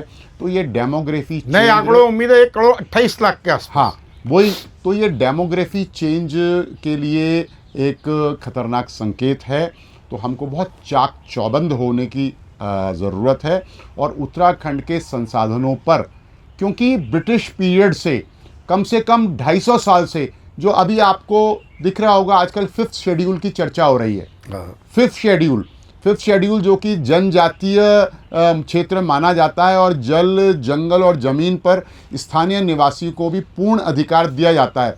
उस केस में वनों पर, जंगल पर और ज़मीन पर और जल पर हमारा अधिकार सर्वोच्च होता है। तो कहीं ना कहीं ये 5th शेड्यूल की ओर जो है यह जा रहा है मामला, क्योंकि हम कंट्रोल नहीं कर पाए हैं इसको। इसलिए ये प्रॉब्लम्स हैं, ये समस्याएं हैं जिनको बहुत संवेदनशीलता के साथ टैकल किए जाने की आवश्यकता है। आपको मैं फिर इसी बात पर दोबारा चर्चा करते हैं कि जो हमारे, क्योंकि आपने अस्थायी राजधानी देहरादून बनाई है इन 25 वर्षों में, और इन 25 वर्षों में देहरादून में जनसंख्या का दबाव कई गुना बढ़ा है, जिससे कि हमारे नाले, खाले तमाम कब्जे हो गए हैं। और वही कब्जे एक बहुत बड़ी वजह है कि हम ऋषिकेश से एक पासवान को चुनाव देने के लिए एक राष्ट्रीय पार्टी, जिसे कहना चाहिए मजबूर है, या फिर राजधानी क्षेत्र से भी हम ऐसे तमाम विधायकों को चुन चुके हैं जो कि दबंगई के लिए मशहूर होते जा रहे हैं, या फिर जो बने ही इस वजह से हैं कि उन्होंने उस डेमोग्राफिक चेंज में अपनी सहूलियत के हिसाब से लोगों को बसाया है। तो आप इसको किस दृष्टिकोण से देखते हैं? देखिए, चुनाव लड़ना, लोकतांत्रिक व्यवस्था में हम लोग जी रहे हैं और भारतीय संविधान किसी भी भारत के नागरिक को कहीं पर भी चुनाव लड़ने की अनुमति प्रदान करता है।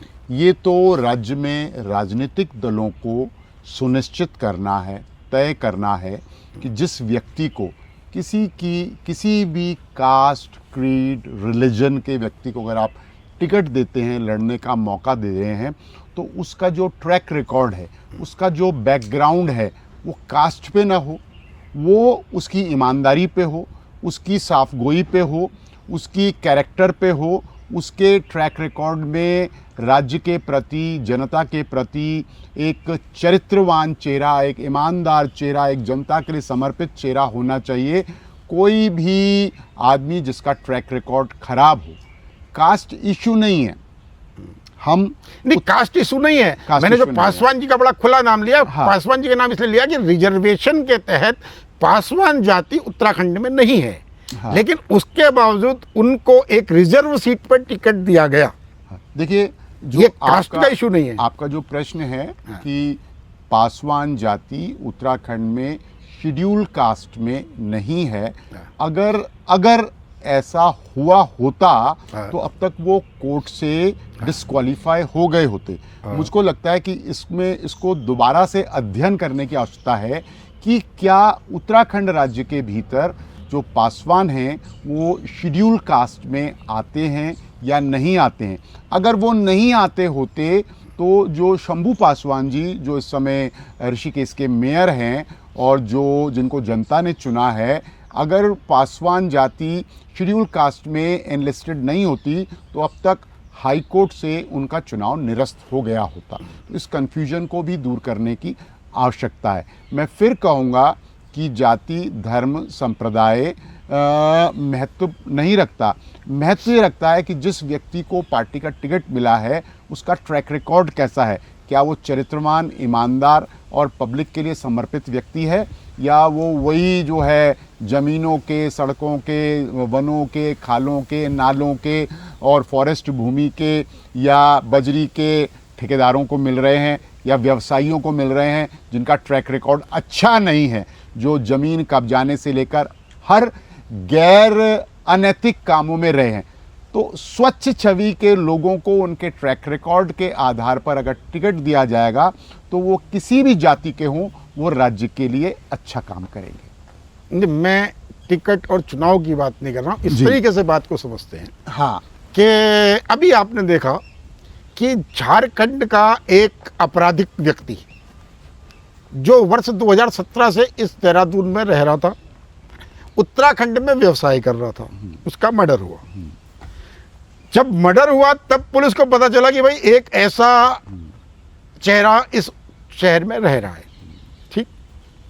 जबकि इसके ठीक दूसरी तरफ अगर आप एक ही साल के अंदर के प्रकरण को वो करें कि जिस समय बॉबी पवार बाहर आंदोलन में बैठा था, तो आपने देहरादून में ही डीएवी कॉलेज के आसपास के क्षेत्रों में स्टूडेंट्स की आईडियाँ चेक की थी कि आप प्रदेश के रहने वाले हैं या नहीं हैं।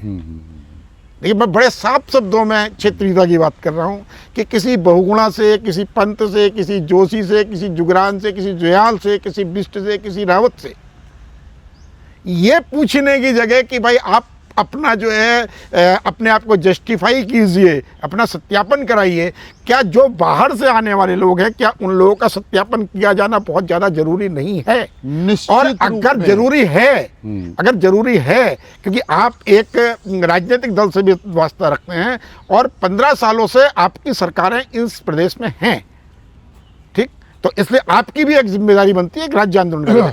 अगर यह जरूरी है सत्यापन किया जाना, तो इस राजधानी समेत प्रदेश के तमाम हिस्सों की सरकारी भूमि में कैसे बाहर के लोगों के कब्जे हो गए। अगर आप किसी भी अवैध बस्ती या अवैध कॉलोनी के डेमोग्राफी को चेक करते हैं या उसके नागरिकों की नागरिकता को चेक करते हैं, तो वो मूलतः उसमें अल्मोड़ा का रहने वाला या चमोली का रहने वाला है, उत्तरकाशी का रहने वाला सिर्फ 1% है। उसमें 99% व्यक्ति जो हैं वो सब वो हैं जो कि उत्तराखंड बनने के बाद राज्य में बाहर से आए हैं, ठीक है सर, और आए हैं और यहाँ आपराधिक गतिविधियों का अंजाम दे रहे हैं। अब आप अगर सरकारी कार्यशैली पर दृष्टि डालते हैं तो हम बात करें उत्तराखंड सरकार के ठेकों की। उत्तराखंड सरकार में जितने भी ठेके इन 25 वर्षों में हुए हैं उसमें अधिकतम बाहर की कंपनियों को मिले हैं, और इस बात के तमाम प्रमाण दिए जा सकते हैं कि उन कंपनियों के द्वारा यहाँ के स्थानीय युवाओं से काम कराने के बाद उनको भुगतान नहीं किया गया।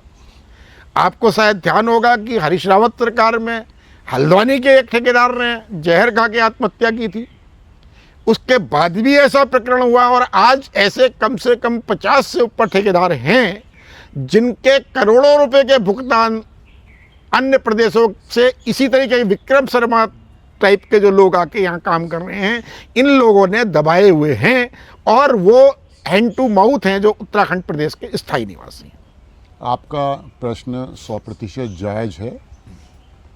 उत्तराखंड की तराई, जिसमें देहरादून अस्थायी राजधानी में आता है, हरिद्वार, उधम सिंह नगर विशेषकर, इन तमाम जगहों पे उत्तर प्रदेश के ज़माने से ही जो क्रिमिनल एलिमेंट था उसकी ये पनाहगाह बनने लगे थे, क्योंकि ये शांत इलाका है और यहाँ लोग भी शांत प्रवृत्ति के लोग हैं, तो यहाँ वो आके छुपने लगे थे, ये उनके हाइड आउट्स बनने लगे थे।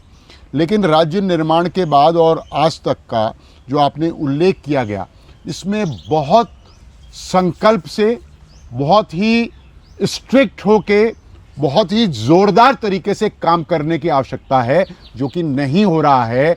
और वो यूपी का हो, झारखंड का हो या किसी स्टेट का जो क्रिमिनल एलिमेंट का या क्रिमिनल बेंट ऑफ माइंड का आदमी है, वो यहाँ रह के सौदेबाजी कर रहा है, धंधा कर रहा है, व्यापार कर रहा है, वायुमंडल को खराब कर रहा है, असुरक्षा का वातावरण क्रिएट कर रहा है। इसमें हमारी सभी सरकारों की नाकामी उजागर हो रही है और पूरी व्यवस्था की नाकामी उजागर हो रही है और इस पर बहुत काम करने की आवश्यकता है। भैया, आप रावत, जोशी, जुगयान, नेगी, पंत, जोशी, पांडे से आइडेंटिटी कार्ड मांग रहे हैं। अरे पहले उनसे मांगिए जो अदर स्टेट्स के आ रखे हैं, जो हाल ही में आए हैं उत्तराखंड बनने के बाद, और उनमें से जो क्रिमिनल एलिमेंट हैं आप उसको आइडेंटिफाई करिए, उसको रोकिए। लेकिन ऐसा उस तीव्रता के साथ या उस संजीदगी के साथ नहीं हो रहा है, जिसका प्रमाण ये है कि आज भी राज्य गठन के बाद जो है यूपी, हरियाणा, झारखंड के जो क्रिमिनल एलिमेंट्स हैं वो हमारे यहाँ बस रहे हैं, अपने क्राइम को बढ़ावा दे रहे हैं, अपना गलत तरीके से पैसा धन कमा रहे हैं और यहाँ की सिस्टम को खराब कर रहे हैं। दूसरा जो सबसे इंपॉर्टेंट बात जो कही, जिसको प्रधानमंत्री मोदी जी लगातार कह रहे हैं कि be vocal for local. Uttarakhand के अंदर वो 100 करोड़ का काम हो, 500 करोड़ का काम हो, 10 करोड़ का काम हो, वो पहला राइट उसका जो है वो स्थानीय नागरिक का है, जो यहाँ का डोमोसाइली है। हाँ, डोमोसाइली अगर नहीं मिलता है, डोमोसाइली आपको नहीं मिल रहा है, तो आप तब दूसरे वाले को वरीयता देंगे, उसके बाद जो है बाहर वाले को वरीयता देंगे। लेकिन प्रधानमंत्री जिस पंडाल में खड़े होकर ये कहते हैं, वो पंडाल लगाने के लिए व्यक्ति भी अहमदाबाद से, गुजरात से आता है। तो ये तो उत्तराखंड स्टेट की विधायिका को देखना है, यहाँ की जो कार्यपालिका का है उसको भी देखना है, और सिस्टम के अंदर विधायिका, कार्यपालिका और न्यायपालिका, ये तीनों के समन्वय और चौथा स्तंभ, इनके द्वारा ही स्टेट एक तरीके से संचालित होती है। स्टेट गवर्नमेंट जो है अपने रूल्स रेगुलेशन बनाएगी, ब्यूरोक्रेसी उसको इम्प्लीमेंट करेगी, हाई कोर्ट का उस पर वॉचडॉग होगा, और प्रिंट मीडिया, इलेक्ट्रॉनिक मीडिया और मीडिया जो हमारा चौथा स्तंभ है, उसको गलत चीज़ों को फोरफ्रंट में लाकर उजागर करना पड़ेगा। लेकिन मुझे लग रहा है सभी लोगों को और बेहतर करने की आवश्यकता है, क्योंकि 100% कोई भी इसमें जो है किसी को भी 100 में से 100 नंबर नहीं दिए जा सकते। इसका मतलब कोई भी ढंग से काम कर नहीं कर रहा है। ये बॉर्डर स्टेट है, चाइना से हमारा इलाका लगा हुआ है, चाइना की नीयत खराब है। चाइना की आर्मी के लोग कभी चमोली और कभी पिथौरागढ़ और कभी उत्तरकाशी के जो वन क्षेत्र है, नो मैंस लैंड है, या हमारी जो लैंड है, वहाँ भी भटकते हुए देखे जा सकते हैं। आपका वाजिब सवाल है, इसमें बहुत सक्रियता, तन्मयता, संवेदनशीलता और ईमानदारी से काम करने की आवश्यकता है। अच्छा, अब अभी आपने जिक्र किया राजनीतिक के बाद नौकरशाही का नंबर। हाँ, इन 25 वर्षों में राज्य में नौकरशाही के रोल को आप किस प्रकार देखते हैं? देखिए, मैं नौकरशाही का काम विधायिका द्वारा जो तय होता है, जो नियम कानून बनते हैं, उसका इम्प्लीमेंटेशन कराना। घोड़े को पहले दोषी मानूंगा, घोड़े को पहले दोषी नहीं मानूंगा, पहला दोषी घुड़सवार है। अगर घुड़सवार जिस डायरेक्शन में घोड़े को ले जाना चाहेगा, उसी डायरेक्शन में घोड़े को चलना होगा, और अगर घोड़ा घुड़सवार से ज़्यादा चालाक, चतुर और सबल है तो घुड़सवार को गिरा देगा। अमूमन यह भी देखने में आया है कि घोड़े ने घुड़सवार को उत्तराखंड में गिराया है। चलिए, आपने बड़े सूक्ष्म में जो है इस बात को अपने तरीके से घुमाया। तो अब हम आते हैं वर्तमान छात्र राजनीति के तौर पर। आप एक छात्र नेता के रूप में उत्तराखंड राज्य आंदोलन के दौरान थे और छात्रों का आपने प्रतिनिधित्व किया है। लंबे समय से आप राजनीति में जुड़े हुए हैं। ये ठीक है कि संगठन द्वारा, आप जिस भी संगठन जुड़े हैं उस संगठन ने आपको अभी तक विधायक का टिकट नहीं दिया और आप विधानसभा नहीं पहुंच पाए हैं। लेकिन मौजूदा दौर में जो छात्र संघों की स्थिति है और जो छात्र संघों जो दौर है, शिक्षा का जो दौर है, इस दौर में हम छात्र राजनीति को कहाँ पर देखते हैं? देखिए, उत्तराखंड ही नहीं, पूरे देश में सन 1996-97 के बाद जैसे संसद में, विधानसभाओं में, विधान परिषदों में, बार एसोसिएशनों में, पत्रकार संगठनों में गिरावट आई है, वैसे ही छात्र राजनीति में गिरावट देखी जा सकती है। उसका एक कारण वो जैसे अपने लीडर्स को, अपने सांसदों को, मंत्रियों को, राजनेताओं को करते हुए देखता है, और उसको लगता है कि शॉर्टकट ये है, आसान रास्ता ये है, तो वो उन आसान रास्तों के पर ही चलता है। वो अपने वरिष्ठों के, अग्रजों के, अपने नेताओं के पदचिन्हों पर चलता है। तो उसके कारण भी जो है वो स्वकेंद्रित ज़्यादा हो गया है, सेल्फ सेंटर्ड ज़्यादा हो गया है। छात्र हित, विद्यार्थी हित, युवा हित, नौजवानों का हित उतना उसको अपील नहीं करता जितना कि वो स्वकेंद्रित, स्वहित उसको अपील कर रहा है। एक रीज़न मैं देखता हूँ कि लिंगदोह के बाद जो है, एक तो एज कम हो गई। जो प्रेसिडेंट और सेक्रेटरी हैं उनको 22 साल तक की उम्र का या इससे भी कम में बनना होता है। हम लोगों के समय तक 27-28 साल में भी जब 2-4 चुनाव हारे नहीं देता उसे छात्र नेता माना ही नहीं जाता। परिपक्वता नहीं आती। परिपक्व तो विद्यार्थियों को ही खाली दोष देना उचित नहीं होगा। विद्यार्थी तो वानर सेना है। और अब जो विद्यार्थी संगठन और विद्यार्थी ज़्यादातर जो हैं वो पॉलिटिकल पार्टीज़ के एक तरीके से उनके ही अनुसार चल रहे हैं, इस्तेमाल भी हो रहे हैं, उनका बेजा इस्तेमाल भी हो रहा है। बहुत कम विद्यार्थी संगठन ऐसे हैं जो मुखर, प्रखर और निखर कर उन चीज़ों को आगे रखते हैं, चाहे वो राज्य के परिप्रेक्ष्य में हो, राष्ट्रीय परिप्रेक्ष्य में हो।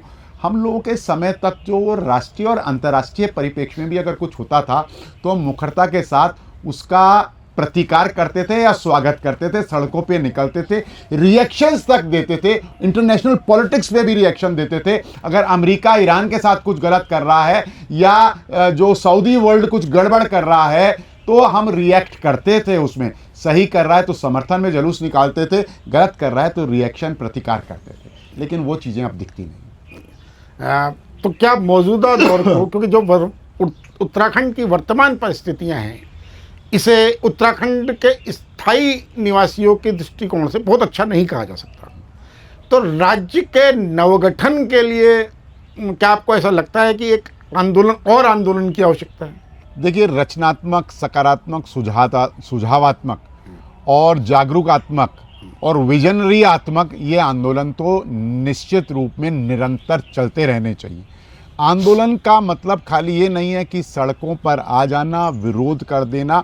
आंदोलनों के कई स्वरूप हैं। मैंने कहा कि जागरूकता चाहिए, रचनात्मकता चाहिए, सकारात्मकता चाहिए। अगर हम किसी चीज़ का विरोध कर रहे हैं तो उसका समाधान भी हमारे पास होना चाहिए। और ये जो एक जनरल टेंडेंसी हो गई है, पॉलिटिकल पार्टीज़ जब एक दूसरी पॉलिटिकल पार्टीज़ या नेताओं पे आरोप लगाती है तो जनरल बात करती है कि सब करप्शन बढ़ गया है, अव्यवस्था बढ़ गई है, क्राइम बढ़ गया है। तो मेरा उन लोगों के लिए कहना है, वो सत्ता पक्ष हो या विपक्ष हो, पिन पॉइंट करके नाम लेके अमुख व्यक्ति करप्शन कर रहा है, अमुख ब्यूरोक्रेट कर रहा है, ये नाम लेके उनका खुलासा करिए, उनके पीछे पड़िए, उनको उजागर करिए और उनको कानून के माध्यम से जेल की सलाखों के पीछे पहुंचो।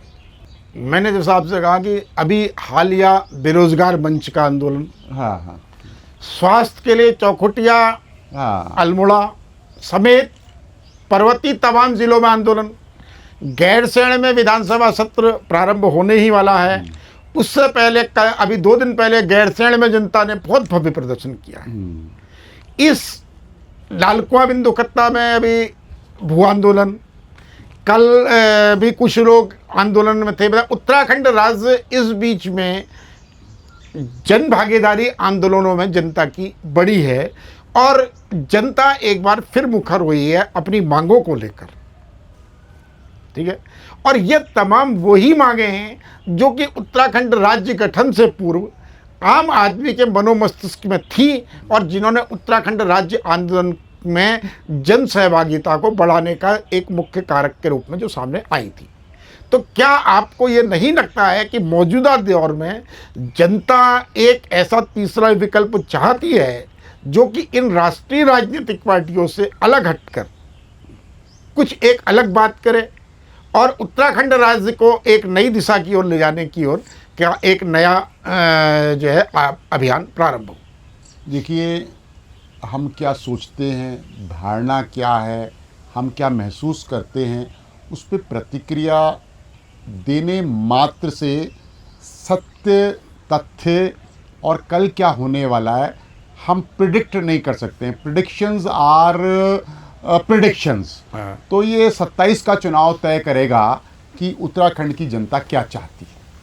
मतलब आप जो मौजूदा दौर के आंदोलन हैं स्वास्थ्य सुविधाओं को हाँ, लेके, मौजूदा शिक्षा- दौर के जो आंदोलन है वो अपनी जगह पर बिल्कुल सही हैं। और लोकतंत्र में जो जीवंत लोकतंत्र वही है जहां जनता अपनी बातों को, अपनी मांगों को, अपने गुस्से का इजहार करने के लिए, आक्रोश व्यक्त करने के लिए सड़क पर आती है। आंदोलन लोकतंत्र का सबसे बड़ा गहना है। आप इन 25 सालों में उत्तराखंड के विकास को किस प्रकार देखते हैं कि क्या विकास हुआ है? देखिए, मैं उत्तराखंड राज्य निर्माण की मूल अवधारणा के अनुरूप हम जो हैं अभी सही दिशा पकड़ नहीं पाए हैं इन 25 सालों में भी। और उत्तराखंड में विकास की परिभाषा उत्तराखंड राज्य निर्माण की मूल अवधारणा के अनुरूप ही हो सकती है। पर्वतीय क्षेत्र के लिए ये राज्य बना क्योंकि सबसे ज़्यादा दुश्वारियाँ, कठिनाइयाँ, कठिन जीवन पर्वतीय क्षेत्र के लिए ही है। देहरादून, हरिद्वार, उधम सिंह नगर पहले से ही सरसब्ज थे, यहाँ वो सब सुविधाएं पहले से ही थी। तो पहाड़ जैसी समस्याओं के निदान के लिए अलग राज्य बना है। वो समस्याएं बड़ी हैं, कम हुई हैं, घटी हैं या क्या हुआ है, उस पर ही सब कुछ निर्भर करता है क्योंकि सीमांत राज्य में हम लोग रह रहे हैं।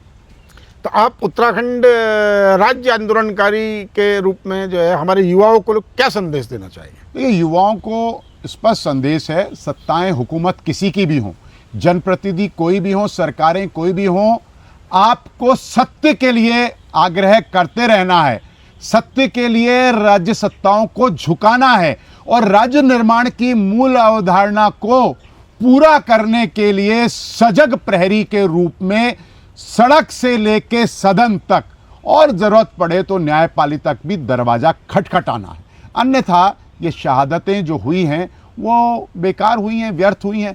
अन्यथा ये जो उत्तराखंड राज्य निर्माण का ऐतिहासिक, विश्व प्रसिद्ध, विश्व में लोकप्रिय जन जन का आंदोलन जो विश्व के लिए प्रेरणा का स्रोत है, इसका कोई औचित्य नहीं है। इसलिए नौजवान सजग रहें, ना देखें दल को, व्यवस्था को देखें और व्यवस्था से काम कैसा निकलवाना है उसमें सकारात्मक, रचनात्मक, आंदोलनात्मक और भूमिका, सजग भूमिका में उत्तराखंड के नौजवानों को रहना चाहिए। एक सवाल बीच में छूटा है कि मैंने आपसे पूछा था क्या आप जेल गए राज्य आंदोलन? हाँ, राज्य निर्माण आंदोलन से पहले भी और राज्य निर्माण आंदोलन में मैं दर्जनों बार जेल गया हूँ।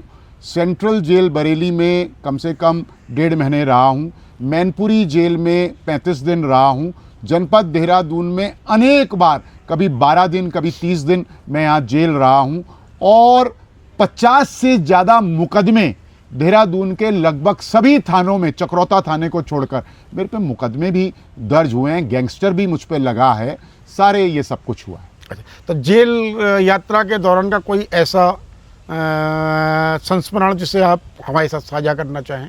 देखिए, हम तो जब मैनपुरी जेल भी गए थे सितंबर में और मुलायम सिंह की सरकार थी तो हम लोग वहाँ 12-13 दिन जेल में रहे थे। जेल से निकलने के बाद ही मैनपुरी जो मुलायम सिंह का गढ़ था और मुलायम सिंह मुख्यमंत्री थे, हमने चौराहे पर पहुंचकर मुलायम सिंह यादव का बीच मैनपुरी बाजार में चौराहे पर पुतला फूका। जेल से तुरंत निकलने के बाद हमने यही संदेश दिया था कि प्रशासन चाहे तो हमें मैनपुरी पर ही गिरफ्तार कर ले। बाकी हमने जेल यात्राओं को एंजॉय किया। वो इसलिए एंजॉय किया कि हम संकल्पबद्ध थे, वचनबद्ध थे कि हमें उत्तराखंड राज्य का निर्माण कराना है और जेल से हम ऊर्जा लेके आते थे और दुगने जोश के साथ जो है वो सड़क पर फिर उतरते थे। कोई ऐसा संस्मरण जो आपको बार बार याद आता हो जेल यात्रा के दौरान का? बरेली जेल का हमारे बड़े अच्छे संस्मरण रहे हैं। वहाँ राशन मिलता था हर व्यक्ति के हिसाब से, इतनी चाय पत्ती मिलेगी, इतनी चीनी मिलेगी, इतना दूध मिलेगा, ये बॉयल्ड अंडा किस दिन मिलेगा, किस दिन नहीं मिलेगा। तो हमारे साथ जो जेल में लोग थे उनमें एक दो पुराने सीनियर लीडर थे, जैसे विवेकानंद खंडूड़ी जी जो अपने ज़माने के बहुत बड़े स्टूडेंट लीडर्स थे। तो बरेली में भी उनके फॉलोअर्स की संख्या बहुत बड़ी थी। तो हम कभी उनसे रिक्वेस्ट कर लेते थे कि यार हम जेल में तो हैं, यद्यपि खाना हमको जेल का ही मिलता है, लेकिन रिक्वेस्ट करें अगर जेलर साहब से तो बाहर से भी मंगवाया जा सकता है। तो बरेली में उनके फॉलोअर जो हैं वो बाहर से कच्चा मुर्गा लेके आते थे, तो जेल में एक दो बार हमने वो बनाया भी, तो हमने जेल को भी एंजॉय किया, जेल में भी आनंद लिया, जेल में भी हमें कभी घर वालों की याद नहीं आई। हमें बस यही था कि दिल पे सर पे सवार था कि बाहर जाएंगे तो फिर उत्तराखंड राज्य निर्माण आंदोलन में चलते रहेंगे, चलते रहेंगे, चलते रहेंगे, चरे वेती चरे वेती चरे वेती। तो कहीं किसी आपराधिक व्यक्ति ने आपको जेल में इस तरीके का कोई थ्रेट देने नहीं, आपराधिक व्यक्ति तो हमसे हमारे पास आने की हिम्मत भी नहीं कर पाते थे उस ज़माने में। और आपराधिक व्यक्ति चाहे वो कितना ही बड़ा अपराधी क्यों ना हो, वो हमारी बैरक अलग होती थी, हमारी व्यवस्थाएं अलग होती थी, हमें पॉलिटिकल प्रिजनर की तरह रखा जाता था। लेकिन जनपद देहरादून में भी जो आपराधिक लोग होते थे वो सैल्यूट ही मारते थे, वो निकट आने की हिम्मत नहीं जुटा पाते थे। चलिए ठीक है जुगरान साहब, बहुत बहुत धन्यवाद आपका। धन्यवाद।